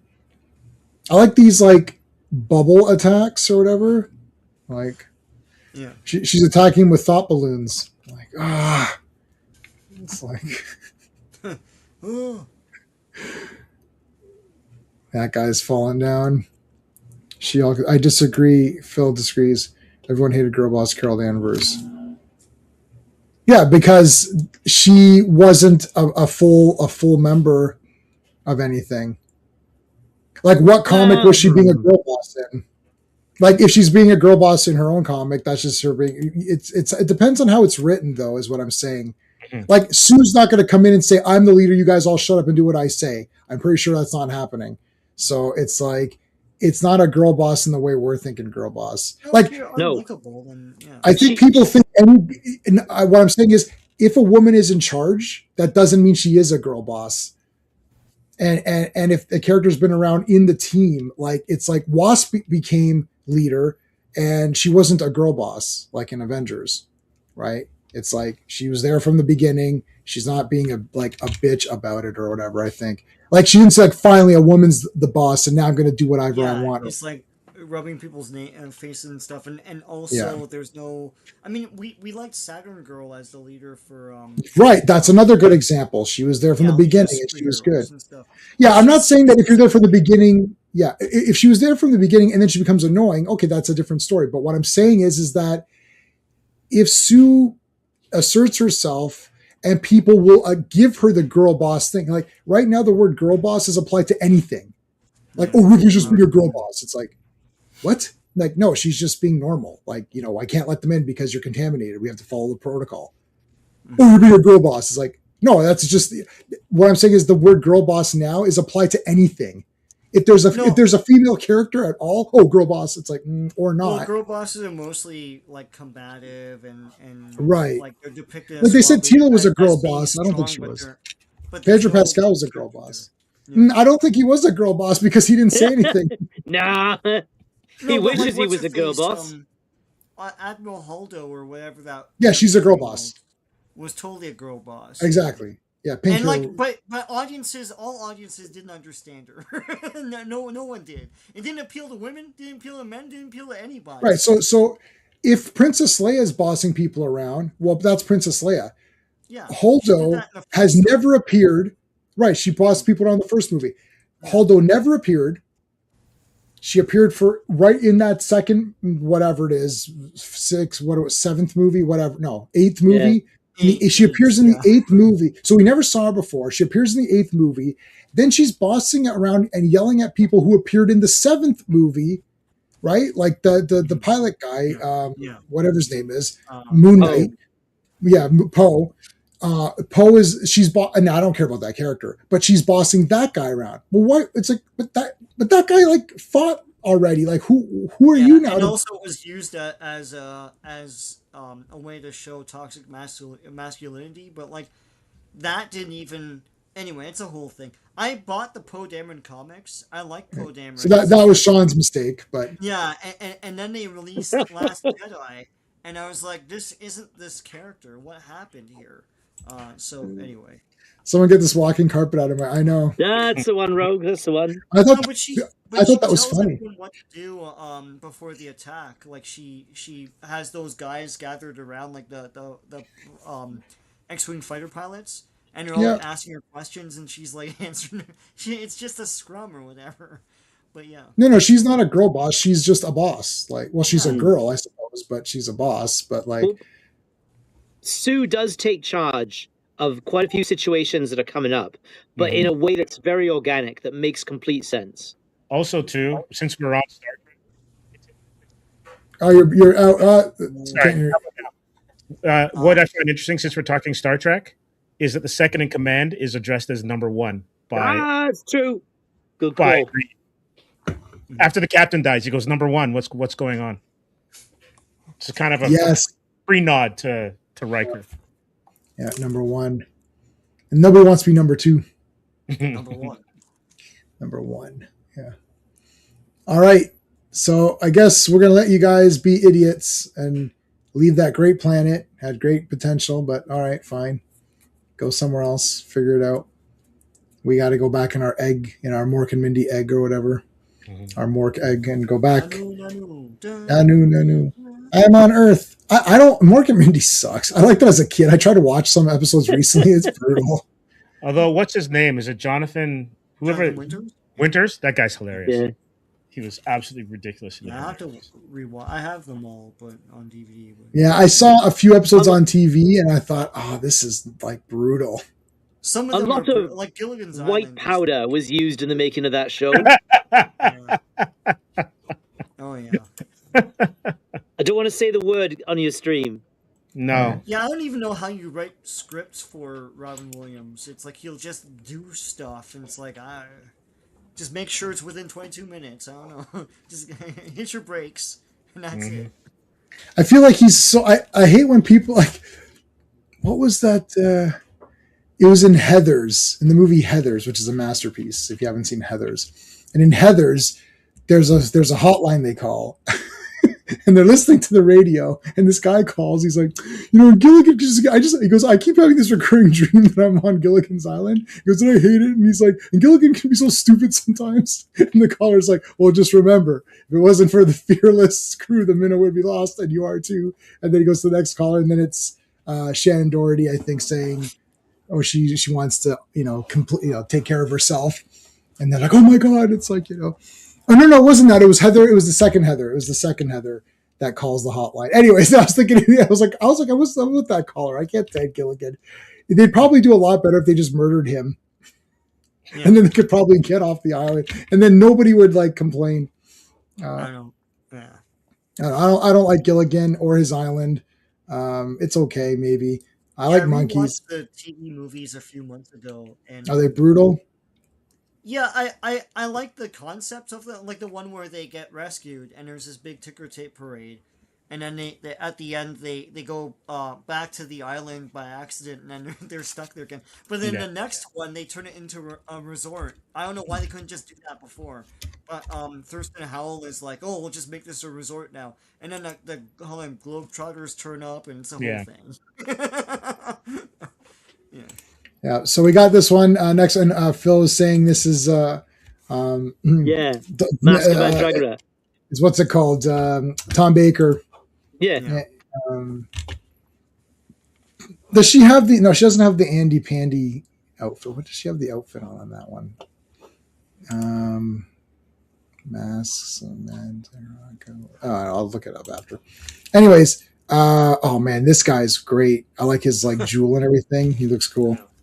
All right, Fantastic Four number 254. The cover art is by John Byrne. Release date is February 15th, 1983, but the cover date is May 1983. The Minds of Mandragora. Written, penciled, and inked by John Byrne. Colored by Gladys Ween, lettered by Jim Novak, and edited by Al Milgrom and Anna Senti. Yeah, sorry, Hand of Fear. How could I forget that? How could I forget the Hand of Fear? Yes. Hey, Phil, I think part of Mask of Mandragora was filmed in Portmeirion. It's where they made the prisoner. Talk about Welsh film locations. Phil will know. I like the prisoner. I've watched it twice. I need to watch it. I'm going to say I like the prisoner. I don't love the prisoner. I know Clobby loved it. Yeah, there's a lot of Like the last episode is weird, and it's just too weird that I'm just like, I feel like they didn't know what to do, so they just did rubbish. And you're like I could take a little bit of weirdness like Mulholland Drive or something like David Lynch, where it's like nothing's explained, but it's creepy. But this felt like you needed to explain a bit more. Like, yeah, like that's, it's fine. I like it. I got a couple toys from it. So he said Phil Singh is keys, right? Yeah. Love this guy's outfit here. Tiger helmet guy from Gladiator. I had Gladiator. I haven't watched that in a while. This guy looks like the guy from the second Sinbad movie, the Ray Harryhausen one. There's a king with this. Oh yeah. Oh, and Tom Baker's in. Oh, was he in the first or which one was Tom Baker in? He's in the second one, I think. He's in the second one with Carolyn Monroe, right? It's the best one, yeah. Yeah. Well, it's got Carolyn Monroe in it, so that I already said it's the best one. I just said the words Carolyn Monroe, and you're saying best one. It's cut top. It's like yeah. That's the only kind of top there is. Is there another kind? That's a cool. And not a million miles away from blah blah blah and blah blah blah, where they filmed blah blah blah. Oh yeah. Blah, blah, blah. The Five Doctor, and I like the Abominable Snowman. That was is that Matt Smith? I like Matt Smith as the Doctor. He's a good guy. He's good. Okay, so look at this guy, man. Holy crap! It's Zardos or whatever. The rendering on his his mask or helmet or whatever it is phenomenal. Yeah, this guy's a Doctor Who villain. Yeah, you look up I'll show you the masks of whatever the Mandarug or whatever. I'll show it to you guys after. It's not exactly this, but it's pretty good. It pretty much is close to that. I don't have a figure of that. That was Abominable Snowman is Patrick Troughton. You're right. Yes, Yeah, with the I'm Yeti. actually looking at it now. With the Yeti. The snowman was past in Snowdonia. Yeah, the Matt Smith one was the snowman. Yes, Patrick Troughton is the Abominable with the Yeti in it. Okay, so there's the Chosen guys, these two people with their cone heads. They're all cone head people. It's like, yay, they are worthy. So he touched their heads, and they're like, they're worthy. They're like, wow, this is great. They're worthy. So, I mean, how many movies have you seen or shows where you don't want to be worthy? Remember Logan's Run? Renew. I'm like, they're exploding. People are flying up and exploding. Renew. Like, that doesn't look like renew. That looks like explode. Yeah, so they can lift Mjolnir. That's right. Someone agrees with you, Steve. I don't know. I whatever it is, I agree with you that you agree with. Talk about the rendering. Oh, the rendering. Oh, yes, I agree with that also. So this is Tara Ninth or something. Tara Nith. So they're looking for the chosen ones. They found them. They're worthy. Look at oh my God. If I knew that to be a chosen one, I had to walk through all this shit, I'd be like, you know what? I'm good. Like, I don't want to. Can you at least get like an elevator or something like? The Steam Tower climb. But it's crazy too, right? Because like in a modern book, and again, it's a broken record. But if you go back to that previous page, yeah. And I think it's because we grew up with prose as well as reading these comic books, right? We were a less visually digital age. So as they're walking and following this dude, it says an ancient mustiness assaults their nostrils.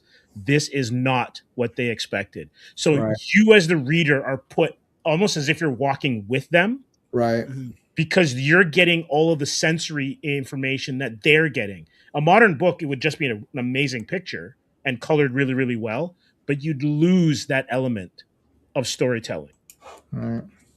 Yeah, that's a good point. Yeah, it's like it's written nicely too, right? It's like it's more. I don't want to say it's poetic, but it's definitely like it's. You know what the thing is? It's written as though an adult who wants to tell a story wrote it, and not some schmuck who has some agenda to write, or someone who literally doesn't care and is just putting out the kids' junk as Bob Haney. You have touched on something. There was an individual here in Toronto. I forget his name, and the book's on the shelf, where he looked at the vocabulary and the language of comic books. Right.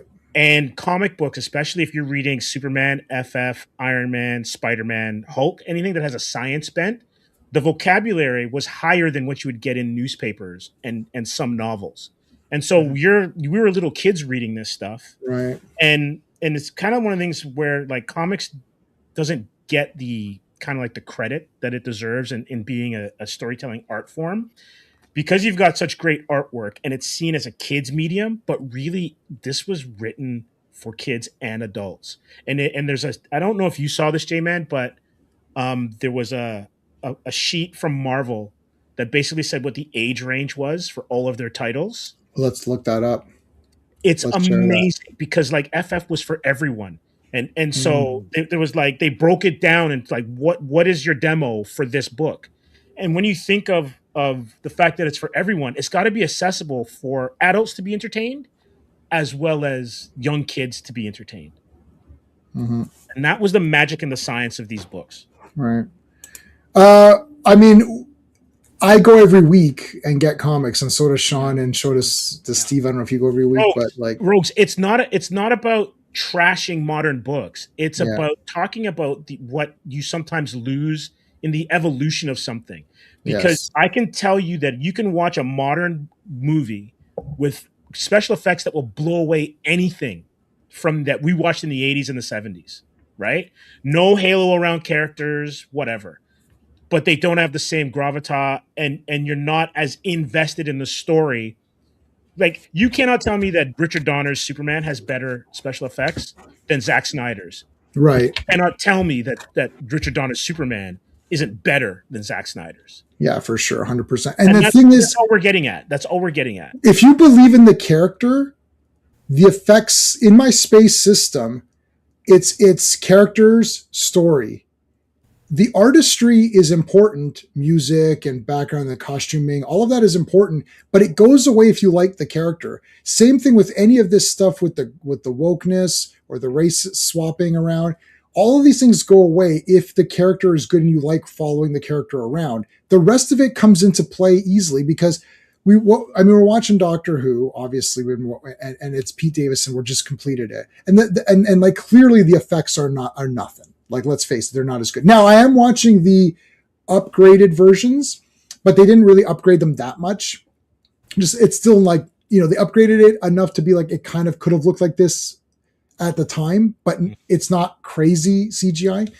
But anyways, but you're like so Caves, the last 3 or 4. So the Resurrection of Daleks, Frontios, Planet of Fire, Androzani. Those are the last 4, I think, of his thing. And each one of those has many, many levels in the story. We're just talking about Caves of Androzani. There's many factions all doing things that all revolve around the story. And the Doctor just wants to save himself and his companion. And he is trapped in the middle of all of these things. And he knows that he can't really resolve anything here.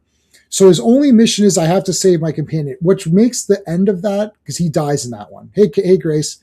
So spoilers, the 5th Doctor dies in that story and he dies because he gets Perry back to the TARDIS and he gives her the antidote. And she's like, "Oh, Doctor, where's your antidote?" He's like, I only had enough for one.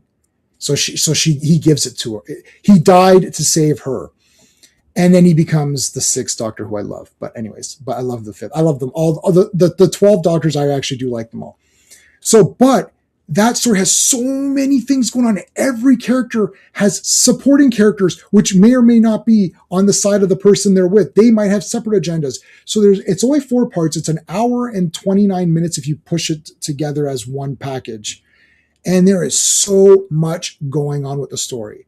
It has more than all of the Dune movies pushed together as a 3-hour or 7-hour thing. And you're just like, what is this? And every character is crazy. And you go back through these Doctor Who's, and the current Doctor Who's look better, sure, but there's no substance to it whatsoever. At no point in time are you sitting there saying, "Man, I hope the Doctor gets through this." When the Doctor and you saw, because he only had the one thing, you're like, wait a minute, that's only one thing. What the hell's going on? And he got back, you're like, oh shit, he doesn't have a second one. And he gives it to her, and she's like, "Where's yours?" Like, "I don't have it." And you're like, oh shit. Anyone else, like you're like, oh no, like you're not invested in anything. It's because of the characters and the story. The effects matter. They can enhance a good story, For me, I'll say this and you guys can say your thing. For me, effects do not take away from a story. They only enhance it. They either don't do anything for me or they enhance it. I actually do not, if I'm watching old black and white movies and they've got the projection screen back, you're like, there ain't driving that car.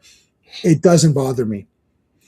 It doesn't bother me. It only bothers me if I don't like the characters. This is why watching the George Reeves or watching the serials, the Superman serials, especially the second one, as Sean has always advocated for, but I like both. They're both good. The second one for sure, the Luthor and the way Lois is and Jimmy and even Perry White, that whole world of Superman is in there. The first one doesn't have the whole world of Superman, but it's pretty good. But the second one really has everything. And I'm invested. So when he becomes an animated character in the old serials, he actually becomes an animated character. So he's a human. He's like, I'll put it away. And then it's like literally a cartoon. You're like, now anybody right now that's in their 20s and 30s is gonna be like, yeah, fucking, I'm not watching. This is fucking bullshit. I'm not watching this shit. They're like, I'm out of it. I can't do it. I was like, I'm not out of it at all. Obviously, the Adventures of Captain Marvel, if you've seen the way they do the flying in that one, is awesome. Because it's like a stiff dummy. Yeah. Oh, is that what it is? I thought it was like and they put him on a clothesline. Yeah. Oh shit! It looks awesome. Yeah. So it's way better, right? So yeah. Anyways, go ahead. Say your Doctor Who was scary. Yes, back in the time. Yeah. So I'm just going to jump in here because Rogues has a comment at 8:44. Where he says, "I was reading Green Lantern and Green Arrow in 1968, and racism was effing thick back then." Here, this one. Yeah, everything is a product of its time. And that's not to say that stuff made back then is all platinum and gold. And it's not to say that stuff made nowadays is all terrible. But what I will say is this. The mode and the method of storytelling and how they disseminate the narratives has changed. A, because society's changed. B, because our attention spans have changed. And then, like, they even changed how Thor speaks in modern movies because everyone's like, talking like that. It's because it's a mythological character which is based out of like antiquity, which is based on the classics, which kind of had Chaucerian and Shakespearean type of language. You're reading those interpretations of it. So to ground it in the past, you use that. But what I'm getting at is because I make films, right? And so I kind of understand what Netflix, because we do our research. Netflix has actively said, and thank you very much for that, Al. I read it and I was chuckling on all your vocab. But Netflix basically gives you shows now that you can watch while doing dishes or something else. It's not like back in the day. Yeah, that's true. Pay attention to every word that if you miss something, then you're like, oh my God, I totally didn't get that. Though that's that level of subtext or the thickness of the narrative and the vocab and the dialogue, it's gone. Why? Because we are distracted, we being the audience, we're distracted while watching these things. And so they make shows. I think even Affleck and what's the other dude? Matt Damon. We're talking about this when they were doing The Rip, where they kind of had to change how they wrote The Rip because we're in a different, like the show, not the showrunners, but like the producers and the studio heads are asking for stuff to be dumbed down. So if you're actively getting things dumbed down, they cannot be at the same intellectual height as what came before.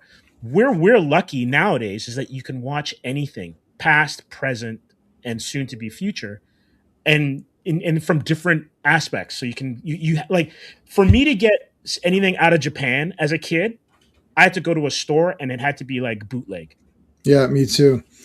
You got to be careful too, Rose, with how we're describing things from the past, because eventually we're going to be the past. Eventually, who knows the way society is going to evolve or change its opinions in 200 years from now or 100 years from now. In 100 years from now, they're going to have something that replicates meat, that gives you all of the nutrients, everything that you need out of whatever piece of meat you need to eat, and it will not harm any animals and whatever. And then someone's going to look back at Captain America and say, "Oh, he ate meat. He's a meat eater or something, and he's like bad because of that." Soylent Green is people. Soylent Green is people. Yeah, like right. You're gonna look back, and then those people are going to look back and judge us. Yeah. In a certain way, and they're not going to look at anything good. You got to. if you go back to where there's a time period of either racism or whatever, you got to look at what they're producing. It's like, is the story still good or not? Whatever. You have to. The other thing too is like also Japan and the Bollywood movies. Bollywood movies have a lot of really bad stuff in them, and they still have this. Like, there's things where you can't translate it, like where they have that, like, I guess, caste system. Like, it's like, Yeah. the first time I encountered it was in Lagan, which is an Oscar movie, and it's a great movie. And I watched it, and the guy comes out and he throws a curve. Basically, it's about cricket, which is like baseball for people, right? It's like so the guy throws a curveball, and they're like, "Oh shit, this guy can throw a curveball. We need him on the team." And the other Indians are, "Oh, we can't play with that guy." I'm like, He's a spin bowler. Yeah. He's a spin bowler. Yeah. I'm not sure if the audience knows what a spin bowler is, but yeah. Okay, so no, but they won't play with them. Mm-hmm. So I was completely stunned. I'm like, I don't understand. They're like, oh, we can't play with them or whatever. And I'm like, them what? Yeah. Like, you're Indian, you're all the same. Oh God. And they're like, no. And they're racist. Like, and I didn't get it. And I thought, is it just it's like, well, I don't like this. I literally did not understand why. So I thought that's kind of weird. Now, is that a detriment of the movie, or is that because J-Man at that time doesn't understand what's happening? So is that a mistake of the food? Our friend Steven watched, it was a samurai movie, and they all committed suicide at the end, right? Because they had disobeyed, and he goes, yeah, but the guy was wrong. It's like, I know, but it's feudal Japan. Mm-hmm. This is what they do. So is that the movie being bad, or is that the movie showing you the way that things were? So that's the thing. It's like, and then it's an opportunity for me to learn. Oh, okay. I didn't know that. Now I know that. Then going forward, when I see that in other films and other Bollywood movies or whatever, I'm like, okay, I got what's going on here. I had a discussion with a guy where they're doing the epic. I don't know if you saw Sean Ramayan or whatever. They're doing, did you see that? Yeah, that looks crazy. Big movie, yeah. But again, there's stuff in that and Mahabharata and all of these other big epic ones where there's stuff like that. And American audience are going to be like, whoa, what the heck is that? I'm not that this is crazy. It's like, yeah, but that's what it is. So it's hard for us to, it's tough to go back and try to judge. You just got to look at the products that were produced and rate the products and, maybe not think too much about the people and use it as a learning opportunity. Rogues, you might, I had the chance to talk to the late great Neil Adams. Mm-hmm. You got to remember, these things are a product of their time. And without Neil Adams, John Stewart's color would not even be what it is in the comic book. He fought, I'm not even going to use the terminology that he said, but he fought with the editor, or maybe it was the whoever was running DC at the time, and he's like, we can't use that color for this character. Let's make it look like actually what people's skin looks like. So this is the failings of, because it would have happened in the 70s when someone born in the 70s judges someone born in the 40s, or someone born in 2000 judges someone born in 79. You don't know what you experienced or what the world was like growing up. I guarantee you, just like what J-Man said, there's going to be a kid born in 2025 that's going to look back at our time when we're woke and say that we were barbaric. Of course. Yeah. It's just 100%. It's just the nature of evolution. And we just read a story where Reed's trying to get a people's, an entire race to think a certain way, to be different. And they're like, nah, this is how we is, and we're gonna stay on this ship. So technically, if they eventually land somewhere, that those offsprings will be, oh, remember how our dumbass ancestors didn't even want to land on that awesome planet that we could have gone on, right? Like, so that you can't. I mean, how are you gonna live that way? It just, everything is going to be tainted for you if you go that route. Everything will be tainted because no one's flawless. And in 10 years, you're not going to be flawless. And in 30 years, we're going to be barbaric. And in 100 years, we're going to be like, may as well be caveman, like scratch. We're all kind of at the age where, like, you look now and you go, oh, I can see where our parents, like, we sound like our parents. Or because you get a certain age, you're like, okay, I get what they were talking about. Yeah. You wanted to, but you did. So future generations, Rogues, are going to watch this live stream. And they're going to be like, that guy, Rogues, I really wanted to hear about Fantastic Four. But that guy Rogues derailed the stream, so we don't like him anymore. But Rogues, it's funny. Like if you read a modern FF book, it's not this. This is like this FF is not modern FF. Yeah, so when you're complaining about Pedro Pascal and stuff like that, some of that is because of what's in the modern books. Yes, that's true. Yeah. Right. Okay, let's continue. This is actually a good conversation because these great conversation. Now, here's another thing. This actually Rogues proved the point of these comics. We wouldn't be having these types of conversations if we were reading modern comics because they don't provoke any thinking. You read the comic, and even if it was good, Brand New Day, I liked it. You watch it, you're like, that was fun. I like Spider-Man. That's it. And then the next one comes out and you'll watch it, be like, that was cool. I liked it. And then we're going to do a ranking stream and all this other bullshit. It's never going to get to where you're watching it a bunch of times and feel emotional. Since Spider-Man 2, in any Spider-Man movie, I had zero emotion, like zero, not a tear, not choking up, nothing. I'm like, oh yeah, that was cool. I don't like, I watched Salute of the Jugger. I'm inspired by that movie. That's why I really advocate for the 15-minute extra ending because it's super important. It changes the entire film. But anyway, I'm like pumped up, like, yeah, this is like, it's all like honor. And like the one guy's like, oh, I want you to hurt him. He's like, you want me to hurt him on purpose? And the guy's like, oh, you didn't do. He goes, I'll never hurt. He goes, I will crush bones. I will destroy people, but I will only do it to put the skull in the spike. I won't do it just to do, like, yeah, like it's all this like pumped up shit like that. It's like, it's awesome. You're not getting that anyways, but these types of comics are inspiring these kinds of conversations. And guys, I did not read the chat because we were so involved in the conversation. So if you said something epic, re-say it in the chat and I'll look at it again. Or if somebody here has seen something epic. Okay. I want to get to this one. This is very cool. Reed has been, they're trying to change their approach. So they're actually learning as they go through these comics, which is now they're not just popping in the center of the action, right? They popped over somewhere else. They disguised themselves as the people. Now this is like Next Generation, right? Where you see like Riker or Troy or whoever, they wear the outfits of the people there. They don't just pop in and materialize into the center of the thing. So they've put some costumes on. They're dressed as the people of that place. And Reed has found some, I think it's like some unique energy readings or something like that. Yes. I can't remember if he specified them because I didn't write it down. I don't care too much about specifics, like what kind, energy readings. That's all it is. Hey, you're in the car? Well, I had to relocate. Okay. Just for acoustic reasons. Okay.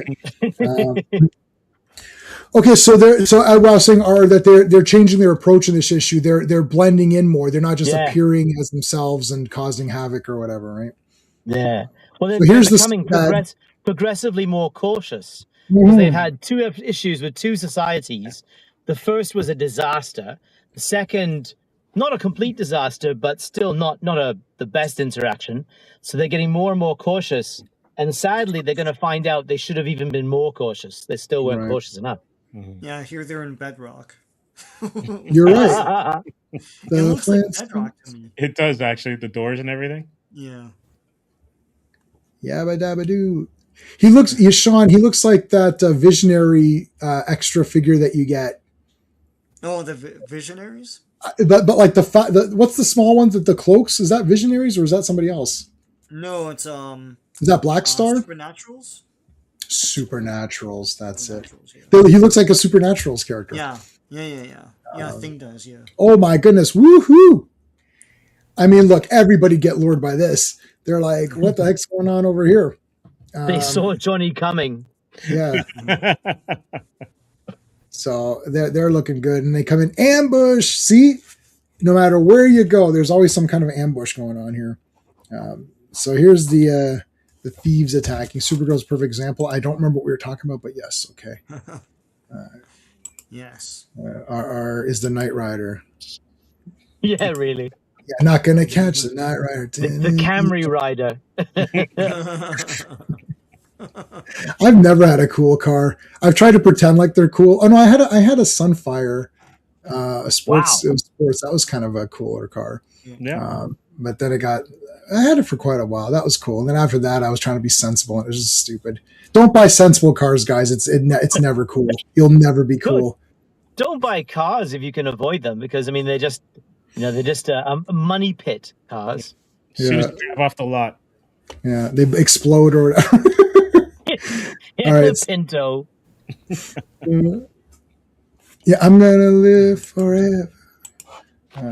I don't think anyone flew in the series because they said that they would fly it in the movie, and then in the series nobody flew, so it was just maybe Leroy with some of his long jumps. I haven't watched Fame, and I gotta watch Fame again. I haven't watched that in a long time. I don't think my wife likes any of those. The show or the movie? All of it. I threw on Flashdance the other night. No, I think my wife watched about 10 minutes. She's like, "Yeah, I'm good." I was like, "All right, fine." Actually, she's back in a new series with Scott Conn and LL Cool J. It's kind of like NCIS meets Hawaii Five-0, but it's set in New York. Dun, dun, dun, dun, dun, dun. All right, I liked the Hawaii Five-0 remake. I actually quite enjoyed that. Actually, I thought it wasn't too bad myself. Yes, the actor who was Garrett is great. Until Grace Park left. Yes. Yeah, when she and Daniel Day Kim left, that was out. Right. I like both those two. Yeah, it went sideways. I agree with you. Yeah, Leroy. Mark Dacascos was great in that show. Mark Dacascos is awesome. He was at Fan Expo or something, or Niagara Comic Con or something. All right, so they're fighting these. They try to get mugged, and what's going on over here? Heavy duty. What went on? What is going on? You put your boots on. Take your boots off or whatever. Ninjas. Look, man. God damn it, ninja. They're always formidable. It's like, shit, there's ninjas. Like, I like this, like, nude stretching. This is weird. Yeah. And, like, what is going on in that? That looks like The Substance. or Society, if you haven't seen The Substance. I don't know if you guys have seen the movie Society, but that's like The Substance. If you haven't seen Society, pretend The Substance is one person, except Society is like 30 of those in one room. Yeah. It's like, and enjoying it. And you're like, this might be the grossest thing ever filmed. Great movie. All right, so the ninja attack. And then, I love the fact that Sue's in bed, invisible, and they just show the blanket. Yes. So she's naked, and she threw a chair shot from behind, or stool shot. No, she just smacked him in the back of the head. She walked over with it. Yeah, a stool shot or whatever. But she's naked though. Mm-hmm. Yeah. I wish there was a perfect opportunity there for her to say, "Take a seat." Exactly. Yes. Exactly. But she doesn't. Spider-Man would have said that. Yes. Take a seat. Ow. Yeah, that's not her. No, it's true. Oh man, here comes the gold mask guy. Okay, we have to go back to Annihilus. Okay, I was trying to write some notes here. This man has been running around in the Baxter Building for 3 issues now. It's absolutely hilarious. Well, now time is different, but time different. Yeah, I know. They did say that. Yeah, I'm just saying it's 3 issues that he's hanging out there. It's pretty funny. Yeah, I think he's been there like half an hour or something. Yeah, something like that. Yeah, he's a hitman. Yeah. This is like Collateral, except it's like a screaming. He's streaming as he goes. So here's that. Remember that pushing out thing that we talked about? That happened. We remember this. We're all over the place on the timeline here. And I love the continuity because She-Hulk's actually wearing the red shorts and the white T-shirt. Right. From so this is this is her looking for the apartment. Remember they were looking for the apartment or whatever. Hey, you, what's going on? As she runs and smashes. So we saw this already. Yes. Yeah. We saw the aftermath of this in Avengers. So it's a little bit weird because I was reading this like, wait a minute, what the hell? I was like, oh yeah. I actually was toying with the idea of maybe doing a few Fantastic Four, maybe like 2 or 3 weeks of Fantastic Four on Monday and Friday to catch up to Avengers, but it doesn't matter. It's just like I love Burn She-Hulk, yeah. I agree with that, yeah. He's the definitive She-Hulk artist, in my opinion. Yeah. Yeah, I agree with that. Possibly the definitive writer as well. I'm a fan of Dan Slott. I would say nobody likes Dan Slott. Even Dan Slott doesn't like himself. Dan Slott posted worst Dan. He's posted his own thing. He's like, let's rank my bibliography from worst to worst. It's like, God. Do you know, I listened to the Critical Drinker stream yesterday and I put in a comment about lanterns, right? And somebody in the chat goes, oh, it was, I put in it was written by people who hate superheroes for people who don't like superheroes. That is what it was written for. And somebody put this comment in, it was written by a guy who writes literal comics, Tom King. And I'm like, have you seen Tom King's shitty comics? He hates comics too. Yeah. Oh, yeah. Nice try. Supergirl proved it, man. I'm so delighted. I'm not sure. I think, Sean, we're gonna have a debate between you and I as to who's happier. Because I think I might be a little happier.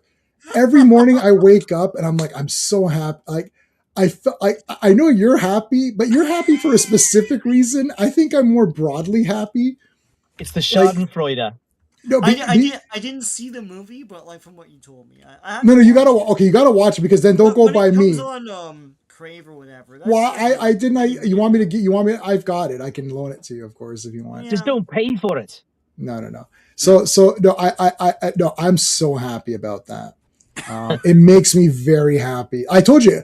We talked about this in the Steve. I was like, you know what? This is great. It's like now all these idiots. Tom King story had all this depth. No, it didn't. It's like the writer doesn't know what page. The writer and James Gunn didn't understand the comic, right? Or maybe didn't read it. I don't know, but no, that's great. The thing is that it's downplayed now. It's like they have Tom King trotted out to explain lanterns, right? So and no mention about what. She sang Thorn. Yeah. She's great. Natalie Imbruglia is just cute as well too. Yeah, she's really talented. It's Australian. Oh yes, I know this woman. Yes, great song. Great, she's had some great songs, man. Yes, I know her. Yeah. That was like the time where like Sarah McLachlan and the original kind of like that wave of Lilith Fair artists were tearing up the music scene. Yeah, music. I like Bruce Dickinson. I've heard of that name, Etheridge. 2 days for episode 2 of what? Green Lanterns or Lanterns? I can't even call it Lanterns. I automatically say the word Green Lanterns. Everyone was raving about as though a new episode dropped, and then I checked and there's only one episode. I'm like, you can't be this excited about the one episode. Yeah. I've pointed out red flags in that one episode alone. It's like just the storytelling of it. Like the decision that Jon Stewart makes is just stupid and lazy. Yeah. But it's like, it leads to something. Sean, it's convenience. It's convenience. Everything is convenience. Why are they even at that game? It's like, who cares? There wasn't anything that tipped off Hal Jordan that he should really be there. He just like had a feeling or whatever, and that's all. It's my gut. It's my gut. I will say though, I love Kyle Chandler in this series. I'm totally eating that up. All right, I'll say he sucks just to be different. I don't know. Okay, hold on a second. Let's finish this off, and then because then we'll have an open talk. I can already see. All right, so they gave Reed some food, and he ate it, and he flopped. Reed is getting Wonder Woman in this, like Linda Carter Wonder Woman. He's either getting chloroformed or something, or nerfed, because this is 2 out of 3 books now where he's basically been either drugged or incapacitated. So they went to the Keep, not the Keep, the movie, which is a great movie. So they went to the Keep here, his Keep, and then he poisoned Reed. And they mentioned Zardoz. Look at that, Zardoz. Mm-hmm.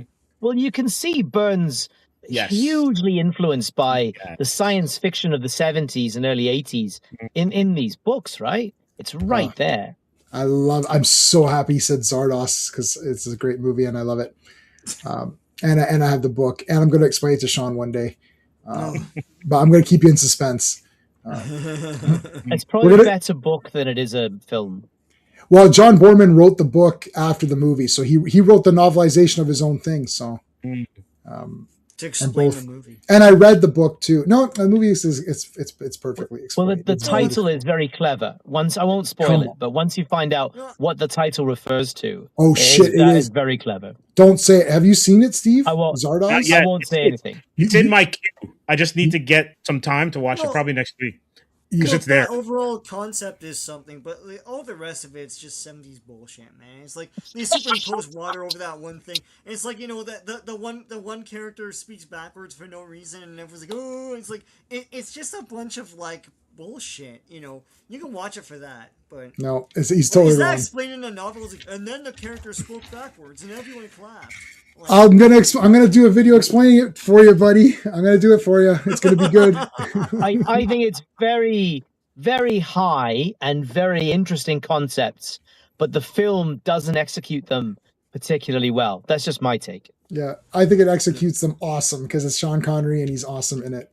All Got a right. great mustache. dental And he has a lot of, and he's got a lot of chest hair. See, Sean, there's a lot. He's very hairy. You should appreciate. Yeah, no, he's my namesake. I was named after him. And you're right. And I'm as This is hairy your as him, movie. too, so there you go. All right, look at how. Hey, Vaughn, how's it going, dude? Hey, Vaughn, what's up?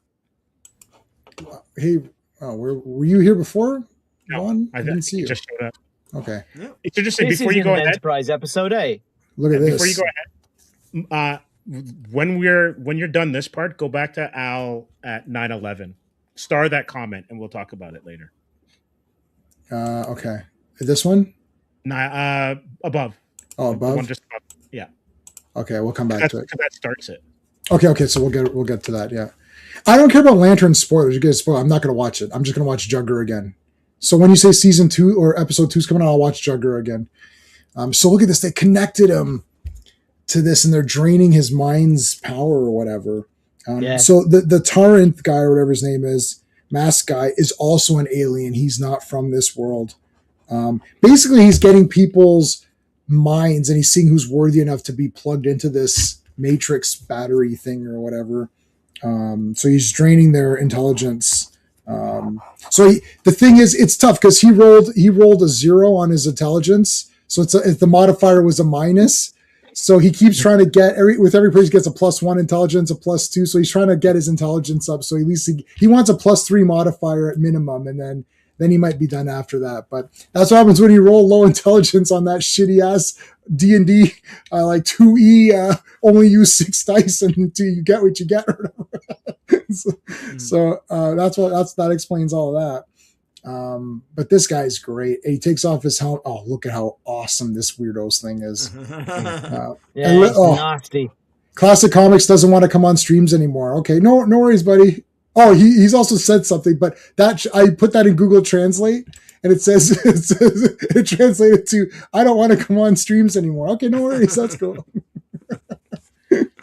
He's real creep, this little creature. This thing is awesome, man. First of all, it looked awesome with its like helmet and everything. See, it knew what I liked about this. I like monsters like this because like it knew how to look to inspire the people. So like if it showed up like this, it's self-aware. It's like, oh no, they're just gonna shoot me and eat me or whatever because they're not vegans. So he's like, I better wear like some awesome armor or whatever, right? So he like did research, he did market research, and he put out a poll like, do you like gold or red or green? And everyone picked gold. So he's like, I'll go with gold. So it's like he did the market research and he came up with this really awesome character or whatever. So very cool. It's kind of like celebrity and the powers of persuasion. That if you mask yourself a certain way, you can get a lot further ahead. And if you mask yourself, then it's really interesting. Like at his core, that's what he is, right? Mm-hmm. But he had to come and put on a different airs and be ostentation and all that kind of stuff to be able to get close enough to get people like Reed, right? Right. What's cool too is that Reed is in costume. This guy's in costume. Everybody's wearing a costume. He's urinating fire. That looks a little bit like. Ben's ripping up shit again. I love it. Yeah, it's Sean. It's Sean Connery. Yeah, I don't think you spelled either name correct though. But you've actually misspelled both names. But he's so iconic. We know exactly who he's talking about. Yeah, spelling's overrated. Yeah, it sure is. All right, so yes, yet again, Ben is just ripping up the floor again. But also, too, we're missing something that RR pointed to later, where it's like Sue's like, "Stop, Johnny. We might need your flame later." Yes. she's not like, again, if this was back when Stan and Jack were doing it, she would have been a background player, almost like, oh, what's going on? And she's like basically number 2 out of the 4. Yeah, so he's draining all their things so he could power up his shipping and get off the planet, because this planet's, I mean, he thinks his planet's dull, but we saw those hotties earlier, so I don't know. I feel like this planet's not. Yeah, but too he's bad. like a wormy Weasley little thing. Yeah, he can look like whatever he wants, right? Like he can. Maybe there's no weasel women on that planet. Yeah, that's true. You're right. Yeah, no, he's got to. Yeah, he's got to go. It's like Total Recall, though, right? It's the same thing. Yeah. No, but yeah, I think he does. He's got to go. I suppose Sean Connery spelled James Bond. Yeah, that's right. And Zardos. Actually, his name is Zed. His name is Zed, and that Zardos is the god they worship. I always think of him from Untouchables. You know. Yeah. What are you prepared to do? You know, his Irish cop with a Scottish accent. Yeah. The Chicago way is my favorite. I use that. Like, it's like, we're going to do this the Chicago way. Like, it's like no bullshit. You can argue that he's just as good as the Russian sub-captain with a Scottish accent.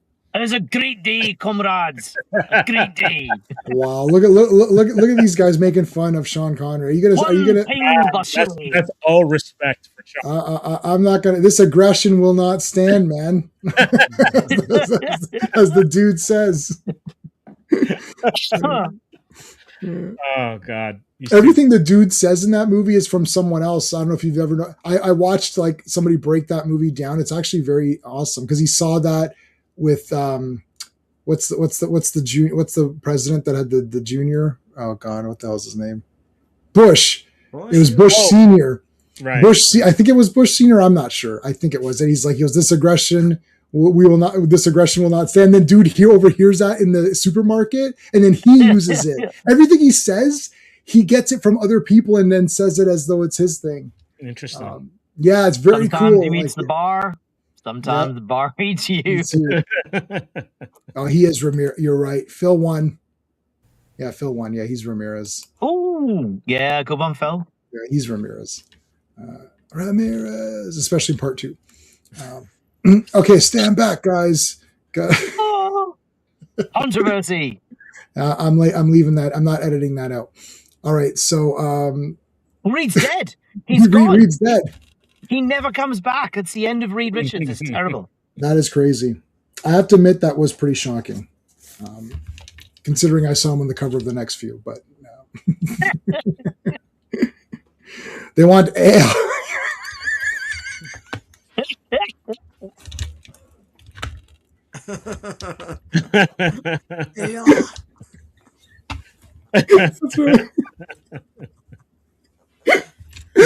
This is the best chat. You got the best chat, J-Man. People want ale. Damn it, Wigan. Oh fuck! I'm gonna watch Pumping Iron tonight right after the stream. If you haven't seen, if you've only seen Pumping Iron 4 times, you haven't seen it enough. I've seen it about 54 times. It just keeps getting better every time. It's like when he's talking about like pumping and everything, and he's like, "I get the feeling of coming every day. I'm coming in the gym. I'm coming." You're like, "Wait, what is it? What is happening? What movie is this?" What are you trying to say, Arnold? And then when he can't eat his eggs. Because he's so nervous about Lou Ferrigno and his mom sitting there, he's like, and then Lou's dad is like, "Arnold, I wouldn't turn my back within 100 yards of you." And he's like, "Oh shit!" I swear, if you guys haven't seen Pumping Iron in this chat, you need to go watch it the second this chat's over. Okay. Oh my god. All right. So I gotta compose myself. So Reed's dead, and that's how we're gonna end it. Fantastic 3 from now on. I was just going to say the same thing. Fantastic 3. There you go. He is DED. He's dead and will never come back. Actually, no. You know what you're going to say? Spit it out, Bones. He was worse than dead. His brain is gone. Oh my god. Henry Jones Sr. Oh no, sorry, Al. Not a fan of that one. But Sean Connery's okay. I do have the I think I have one of the Funko. Yeah, I had the Funko Pop of him just because I needed to represent Last Crusade. Okay. Woo. Go That back is- to Al's comment before. Yeah, let's go back to Al's comment. Okay, so hold on a second. Where's Al's comment? We started, right? 11, I think. Some mind writers don't know how to establish character traits and quirks. Everything seems to be blatant or nuanced, less with zero subtext. They all explain themselves. Yeah. Yeah. So I think I'm going to give you two characters. And it's interesting because it comes down to like the skill of obviously the writing team, like the writing room, or if it's a novel or whatever. But if you take like House, right? House is mad quirky to the point of like if you have to grow to like him. Columbo, mad quirky, right? They tried it with Monk, with Shaloub. Oh yes, yeah, Monk, yeah, and House, yeah, you're right. So, and these are all characters that are like they have traits, but they're intrinsic to how the story moves forward because it's how they solve the crimes. Because House is a procedural, right? Right. You can even say that Big Bang Theory, because I think comedies do this way better. Like Curb Your Enthusiasm, like comedies go off of the traits of characters and how they then muddle their way through scenarios. And that gives you their moments. So Costanza has his moments. Larry David has his moments. What's his name? Kramer has his moments. Right.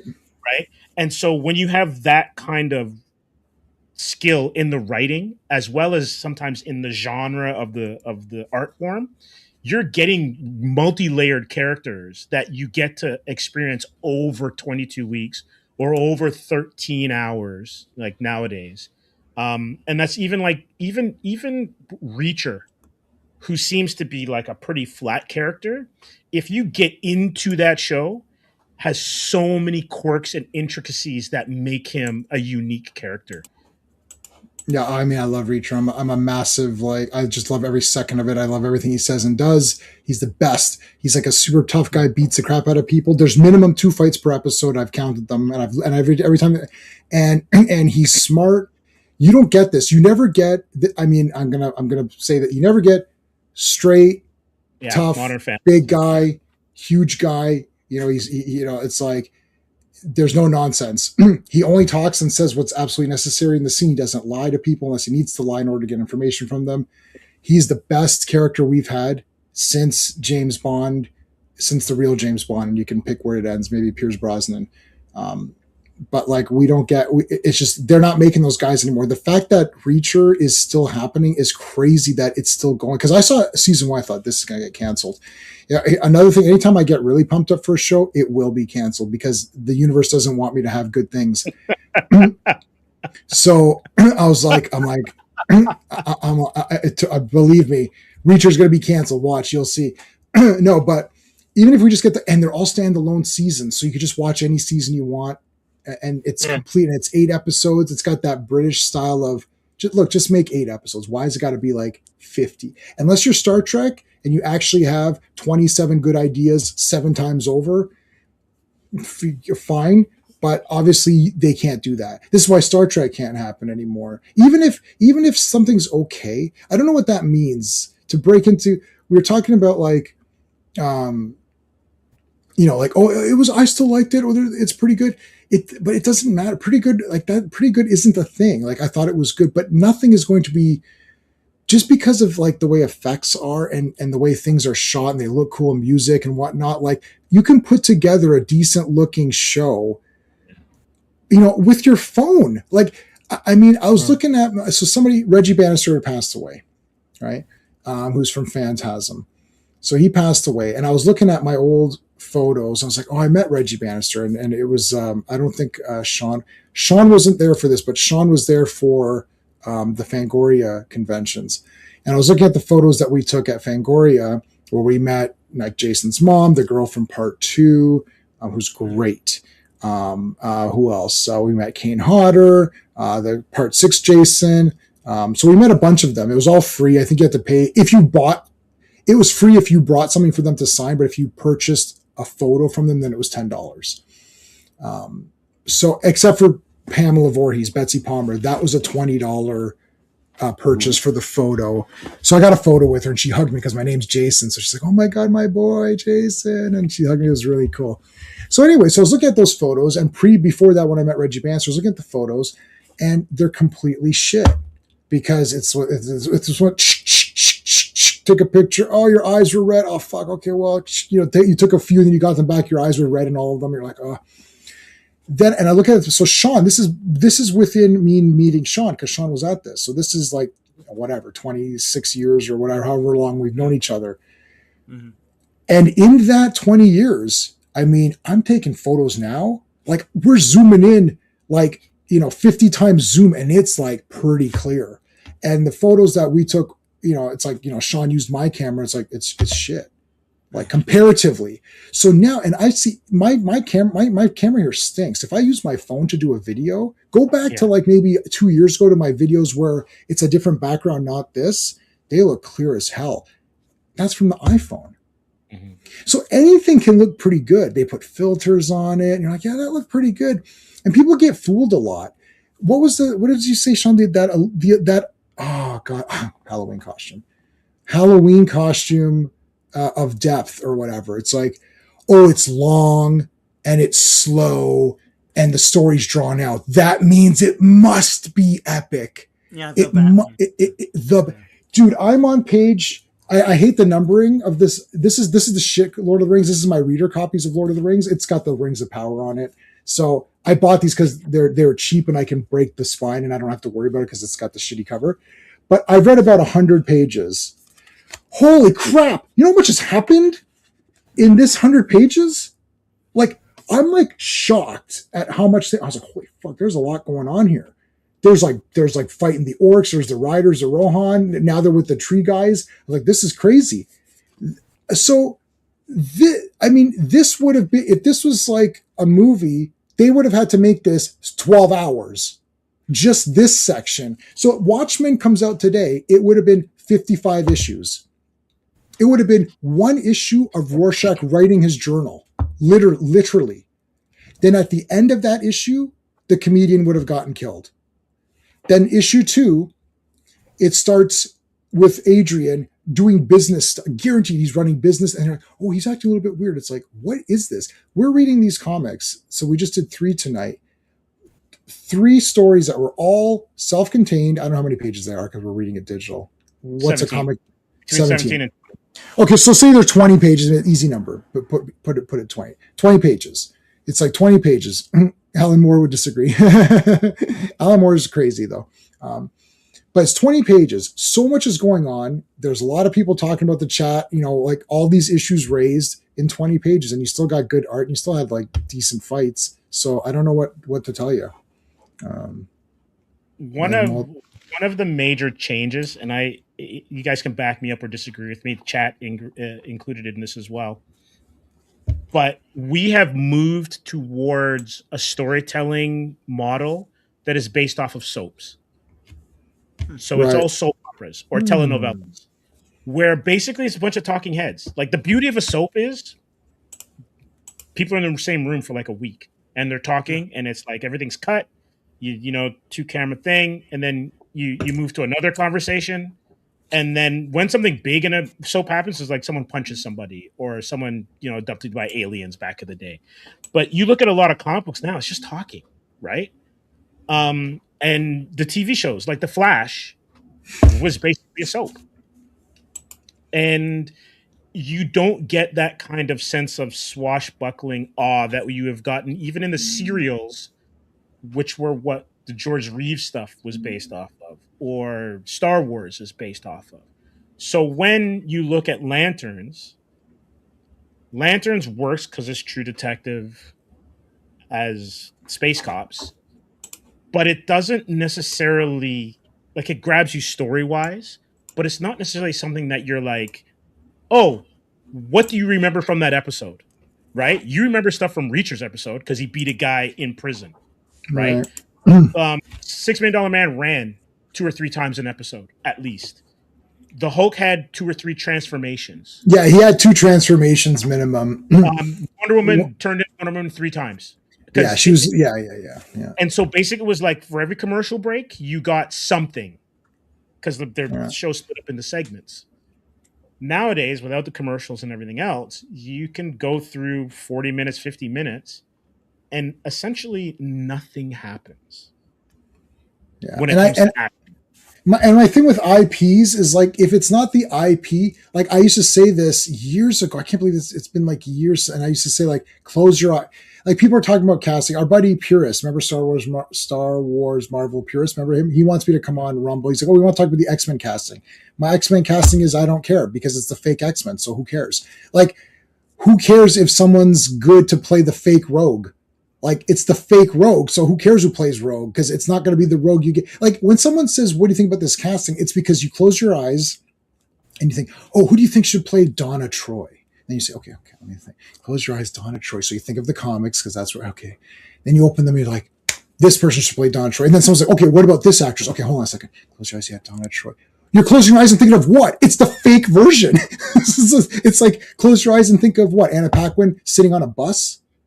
Oh, I don't want to touch people. It's like, okay, like you suck. Like, Rogue is awesome. Like, why are you such a loser in this? Like, I thought she sucked in that movie too. So it's like there's nothing to, like, who are you casting for what? Who should play, like, even this? Who should play Jon Stewart? Well, no one's played Jon Stewart yet, so I don't know who should play him. Oh, I like this actor, but it's the fake Jon Stewart, so who cares, right? You're probably the next to me. You like sports, right? Because you're mentioning cricket, Aussie football. I do. Yeah, probably different sports than you guys, but anyway. Maybe, but like, I have West Indian heritage, so I love me some cricket, right? So yeah, I think Sean might know some cricket. I'm not sure if he's down that way, but this, you know what the casting reminds me of? It's like when your favorite team signs a player ahead of the season.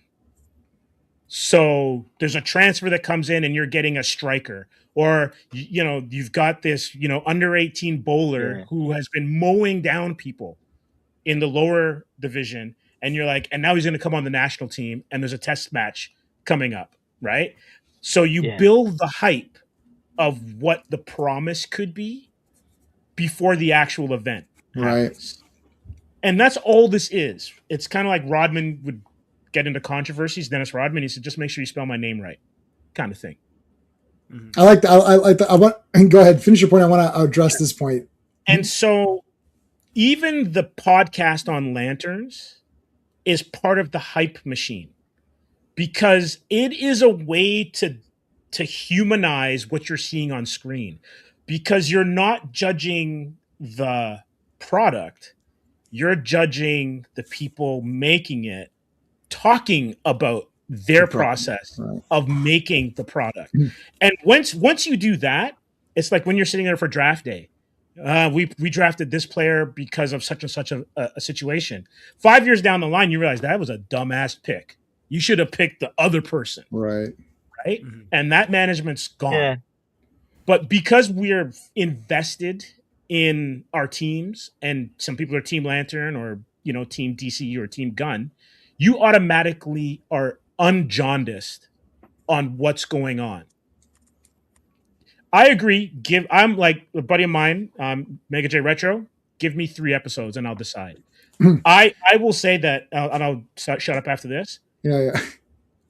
I'm gonna I don't mind it. I don't mind Lanterns, but let's see where it goes. Like, I'm actually enjoying it, but let's see where it goes. So here's the thing: everyone judges go after the last scene in the last episode. But everybody, hold on a second. Everybody judges everything. Did you go see 17 movies in the theater last week? Because 17 came out. Well, why didn't you go see them? Why are you judging not going based on? I mean, I have to judge everything. I see a trailer. Someone says they'd make a Green Lantern show. I was like, oh, Green Lantern. I haven't read very many comics, but I kind of like Green Lantern. He's cool. He flies around with the ring and he's in space and he shoots stuff and he makes shit with his ring. So I watched the trailer. I was like, well, none of the things that I know about Green Lantern are in this trailer. So what am I excited to see? Okay, so answer that. So someone's like, I'm going to make you a hamburger. Yeah, hamburgers. I like hamburgers. Yeah, it's like a bun and then it's like meat. Is it right? And then you sit down, they give you some fries, and you're like, is this what a hamburger is? I thought maybe I'm wrong. It's like, no, but you haven't tasted them yet. They're awesome. When you taste this fry, blow your Yeah, but you said it's a hamburger, and that's kind of what I got pumped up for. And now you're giving me fries, and you're saying it's a hamburger, but it ain't. It's food, though. And often hamburgers and fries come together. Yeah, but it's not what the thing is. It's like, I don't know. But it's really good, though. But I don't want it. Okay, so that's number one. Number two, you judge everything. Everything is judged. You judge. Did you read every book that came out? Did you watch every television show? So here's the thing. What's a show that you don't like? Just I don't know. Pick. Let's say She-Hulk. Okay. How many episodes of She-Hulk? How many episodes of She-Hulk? Too many. Six. Okay. So I watched the first episode of I watched all of it. But let's say I'm Joe Bob. Okay, Joe Bob, did you watch She-Hulk? I watched the first episode. I thought it sucked. I'm done. You fucked up, buddy.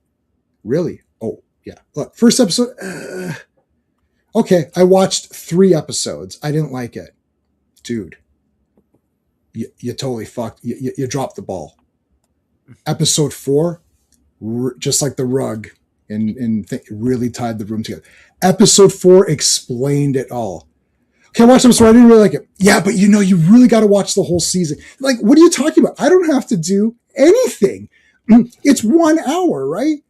I don't want to watch. In the first hour of Star Wars, so much cool shit happened. The first hour of Star Wars was really horseshit. But after that first hour, it's fucking money. And then it's no. The first Star Wars movie, 77, I know it was kind of stupid and shit. It was kind of shit. Empire Strikes Back, baby. That's where the real thing is. Oh, okay. So, like, how many things do I have to watch before it becomes good? I saw the trailer. I was like, I don't read Green Lantern. The only thing I care about Green Lantern is green's my favorite color. I like the suit, flying around with the ring, doing stuff. I'm watching the trailer. The suit looks like shit. Does the suit look like better in episode 2? Let me know. Okay, so the suit looks like garbage. He's not flying around doing stuff. I was like, this doesn't look like Green Lantern to me, so I'm not going to watch it. Well, you really should watch it. Why? You know what you really should watch? Zardos. Go watch it right now. It's like, well, I haven't seen Zardos. I'm telling you it's good. Don't judge it. You haven't seen it. Don't judge it. Are you judging it? You haven't seen it, but you're not judging it. It's like, so go watch it. Then you're going to watch and be like, I hated that movie, J-Man, you're crazy. It's like, okay, well, too bad. I forced you to watch it. Like, we judge everything. Everything we do, we judge. So there's no way to like how much I have to watch everything then. I went to go see Mutiny. Did anyone go see Mutiny? Sean, how come you didn't go see Mutiny? Because you hate Jason Statham? You judged it. Like, I don't know. I didn't see it. I watched something else. Like, I can judge, and anyone can judge anything based on any criteria they want. The fact that it's not called Green Lanterns already made me go out. Everything I know about Green Lantern, and I don't care, it's still a good show anyways. You know what's still a good show? Star Trek or Doctor Who or Blake 7. I can watch many good shows that fit what I like. I like Star Trek. What's Star Trek? They go around in space and do shit. Perfect. I'll watch next. Yeah, well, there's a Star Trek episode where they don't go in space. They don't have the suits. They don't have the phasers. There's no aliens, but it's still good. But then I don't care. I'll just watch the Star Trek that I like. Unless Sean messages me. I know Lanterns suck because Sean didn't message me saying you got to watch Lanterns. That's it. When I watched Jugger, what did I do? Let's go. We can find the text. I messaged everybody. I was like, everybody, you need to go watch Jugger right now. Like fucking A right now. And I forced people to buy the movie. Like I forced Charlie. It's like, it's $40. Like, Charlie, just buy it. I guarantee you. Like I force people to pay money to buy the movie because they know if I'm telling you it's pumped up, it's pumped up. It's like, if Sean messages me tonight or whenever episode 2 comes out, it says, okay, dude, you know what? No, Lanterns is kick-ass. Watch it. Then I'll watch it. That's it. Not even anyone else. Steve won't watch anything unless Steven needs multiple verifications. Yeah. He needs Sean and me because it's like, I don't always go with Sean. Two-step verification. He needs both. He works like, at the bank, so yeah. No, and Dan watches everything, but like it's like I'm not telling you to not watch. It's like, no, you got to tell me what to do. Like, so if Sean messages me, I'll watch, and then if I message Steven and say Sean and me both agree, then Steven will watch. Otherwise, no way. You know, I'm insane because I haven't Rogues. We always have these arguments, but you don't watch anything. You will not pay. Why not? Why are you judging me? You're judging. Why are you judging it? You're judging the movie. That's not fair at all. But you know what's interesting though, because I think we've also come into an age where you can't just like or dislike something on its own merits or your own opinion. It's kind of like what you're talking about before, J-Man. So like if I like, let's just take it back to sports. If I like the Yankees in baseball, I must hate the Red Sox. It's just part of it, right? New Zealand and Australia are playing in Test cricket or Aussie rules football. You can't like both teams. You gotta just like you root for one, right? But because you vote for Australia or you like something else, whether it's like music, I like rap, but I don't like rock and roll. So I'm taking offense that you don't like rock and roll, and I like who cares? If you like it, it's fine. If I slag it, who cares? And also I didn't slag lanterns. I made 0 videos on lanterns because I don't care. Like it's like, why didn't you watch that new Bollywood soap opera? I don't know. I don't know what it. No, I don't care. Oh well, you're judging it. I know, but I don't know what it is, and I don't care. I looked at the trailer for Lanterns and like, this looks like crap. I'm done. I'm not watching it. And you were right.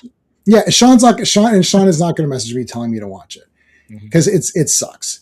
And he knows and worse, and he knows I don't have time. I'm reading so many comics for these streams. I'm also doing the TerrorVision streams, which is that means I got to watch. There's my own personal stuff. My wife and I enjoy watching movies and shows. It's like, if she doesn't care, if she wants to watch it, I'll watch it with her.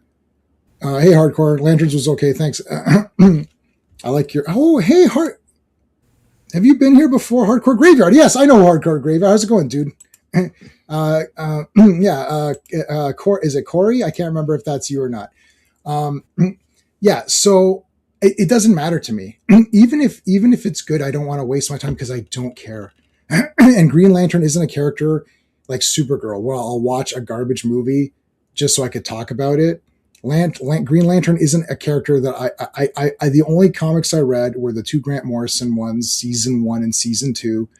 And I really liked those. They were neat. I thought the art was pretty cool and they were very weird. There's a lot of weird aliens in it and stuff. And people said it was like more like a Silver Age callback because it's had all these weird characters in it. And that's the Green Lantern comic I liked. So then I saw the trailer for Lanterns, like, this doesn't look like what I like. So I'll just continue reading what I like, and I don't care. It's like, I've seen many trailers. We watch trailers all the time. Anything my wife says, oh, this new trailer, we watch like 20. And she'll say, I don't care. Like, she wants to watch Toy Story 5. So we're going to watch Toy Story 5. Now I happen to like Toy Story 1, 2, and 3 for sure. And 4 is like, okay. So I will watch Toy Story 5, right? She didn't care about Mario. But we watched the first Mario, and she liked the first Mario. So, now we're going to watch Mario Galaxy because she liked it. She saw Lantern. She's like, this just looks boring. She likes the Ryan Reynolds movie because she likes Ryan Reynolds. And she's like, this looks boring. I was like, okay, we're done. Like, I don't want to watch it. And she thought it looks boring. So it's over, right? Like, we're going to watch whatever show we're watching. We're going to start Next Gen again. It's like, I don't care, but I did not make a video. So I'm going to take you to task on this one. Where did I review anything? I didn't review anything. I would never review anything without watching all of it. That's why I didn't review Lanterns. That's why I didn't review what else came out, like Born Again or what. I reviewed a couple episodes. I was like, I'm done. I'm like totally done with Daredevil. Daredevil's dead. He's dead to me. I'm never watching that again. I'm not even watching the old seasons that I liked because it just reminds me how garbage the whole thing is. So that's dead to me. Pretty much every Marvel show is dead to me. I'll watch Vision Quest. That's it. She's a normie. She's like anti-normie. She doesn't like anything. Whatever you think about Sean and me, like Sean she hates everything. She hates her. I don't review anything. Like, go to my videos.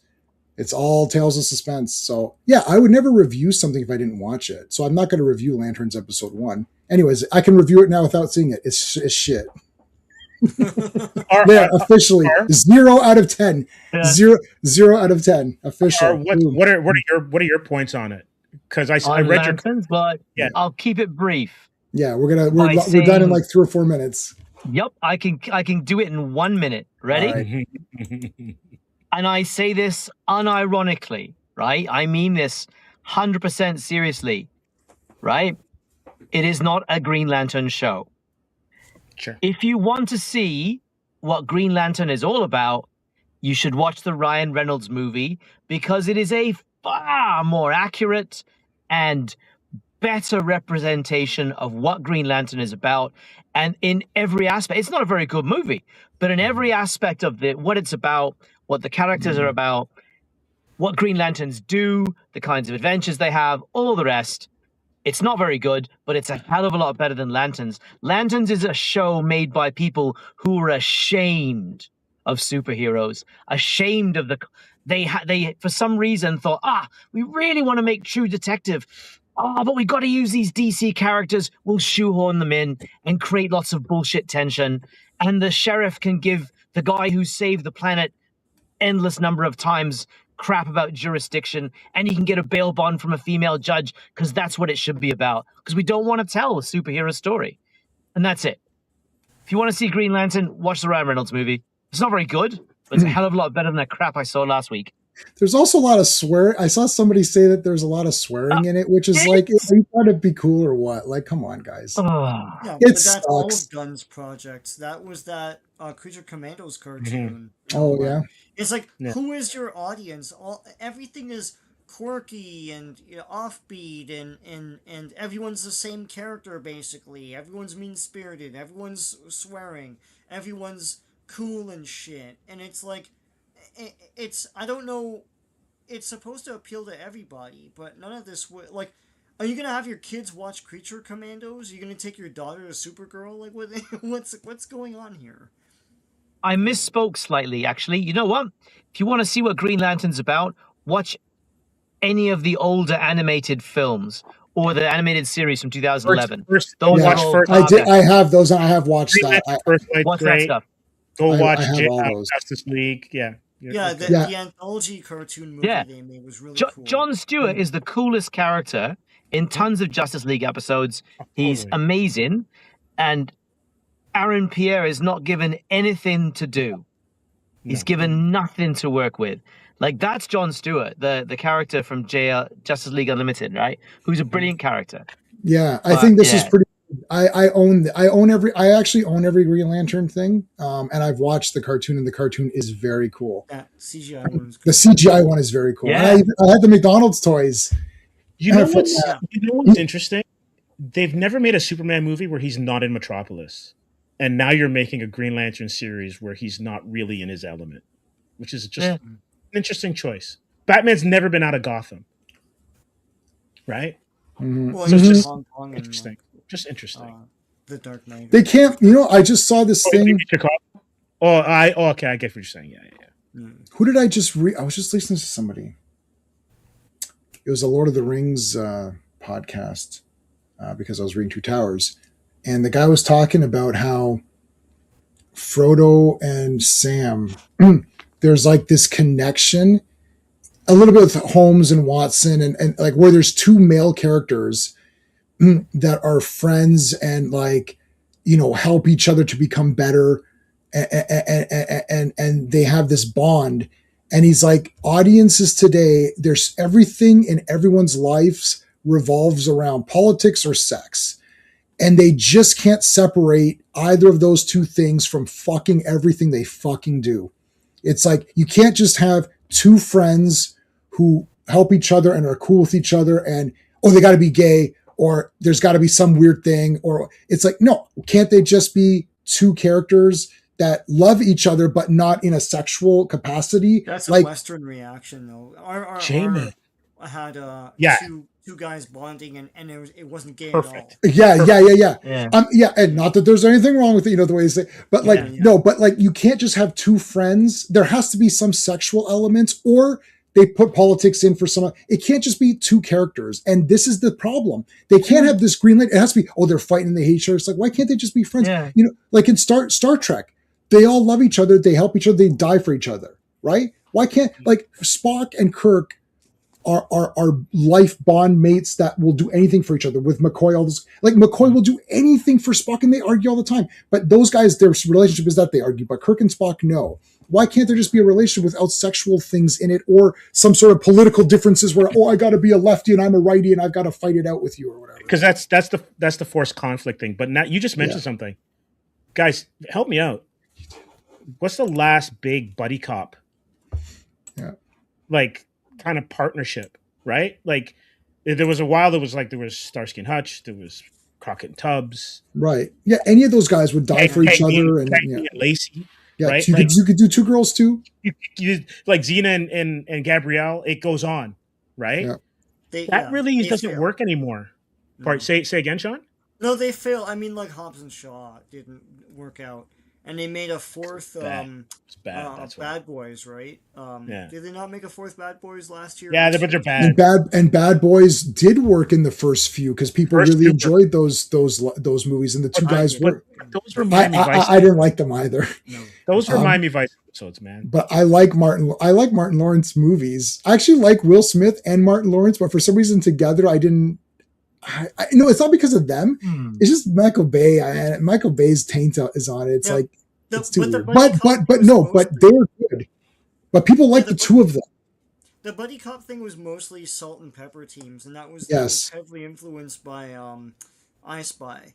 Right. Was that the name of the thing? I Spy is Bill Cosby and Robert Culp. Both black or something like that. But I think that whole, as I say for Star Wars, that whole vocabulary is gone. Like no one really knows how to make that anymore. But Hobbs and Shaw was obnoxious. One's black and one's Asian, you know. Like, what was it? Rush Hour. Yeah. Riggs and Nice Guys. I think Hobbs and Shaw didn't work because it's just like it was just too stupid. Like dumb. It could still be a bad movie. Huh? I actually really like that film. Oh man, it's not great. And I've been to Samoa. Samoa looks nothing like that. But my wife's Samoan, so I've been. Yeah, but it was a fun movie. I had a lot of fun with it, and I was really getting tattooed though. I was on my 5-hour tattoo session, and that's the movie they had on. I was like, "Fuck me! When is this shit gonna end?" So it was not. It wasn't a good. I was like thinking they should have played something more, more like obvious, or whatever. Anyways, all right. That's it, guys. We're done. We've talked way too long on this. Okay. Thanks for being here for Fantastic Four. There was some Fantastic Four in this, so there a little bit of it was Fantastic Four. Thanks for watching, guys. We'll see you on Monday for Avengers. Bye. Hey friends, you've just been listening to J-Man, and he is the smartest person who ever lived. So make sure you like and subscribe.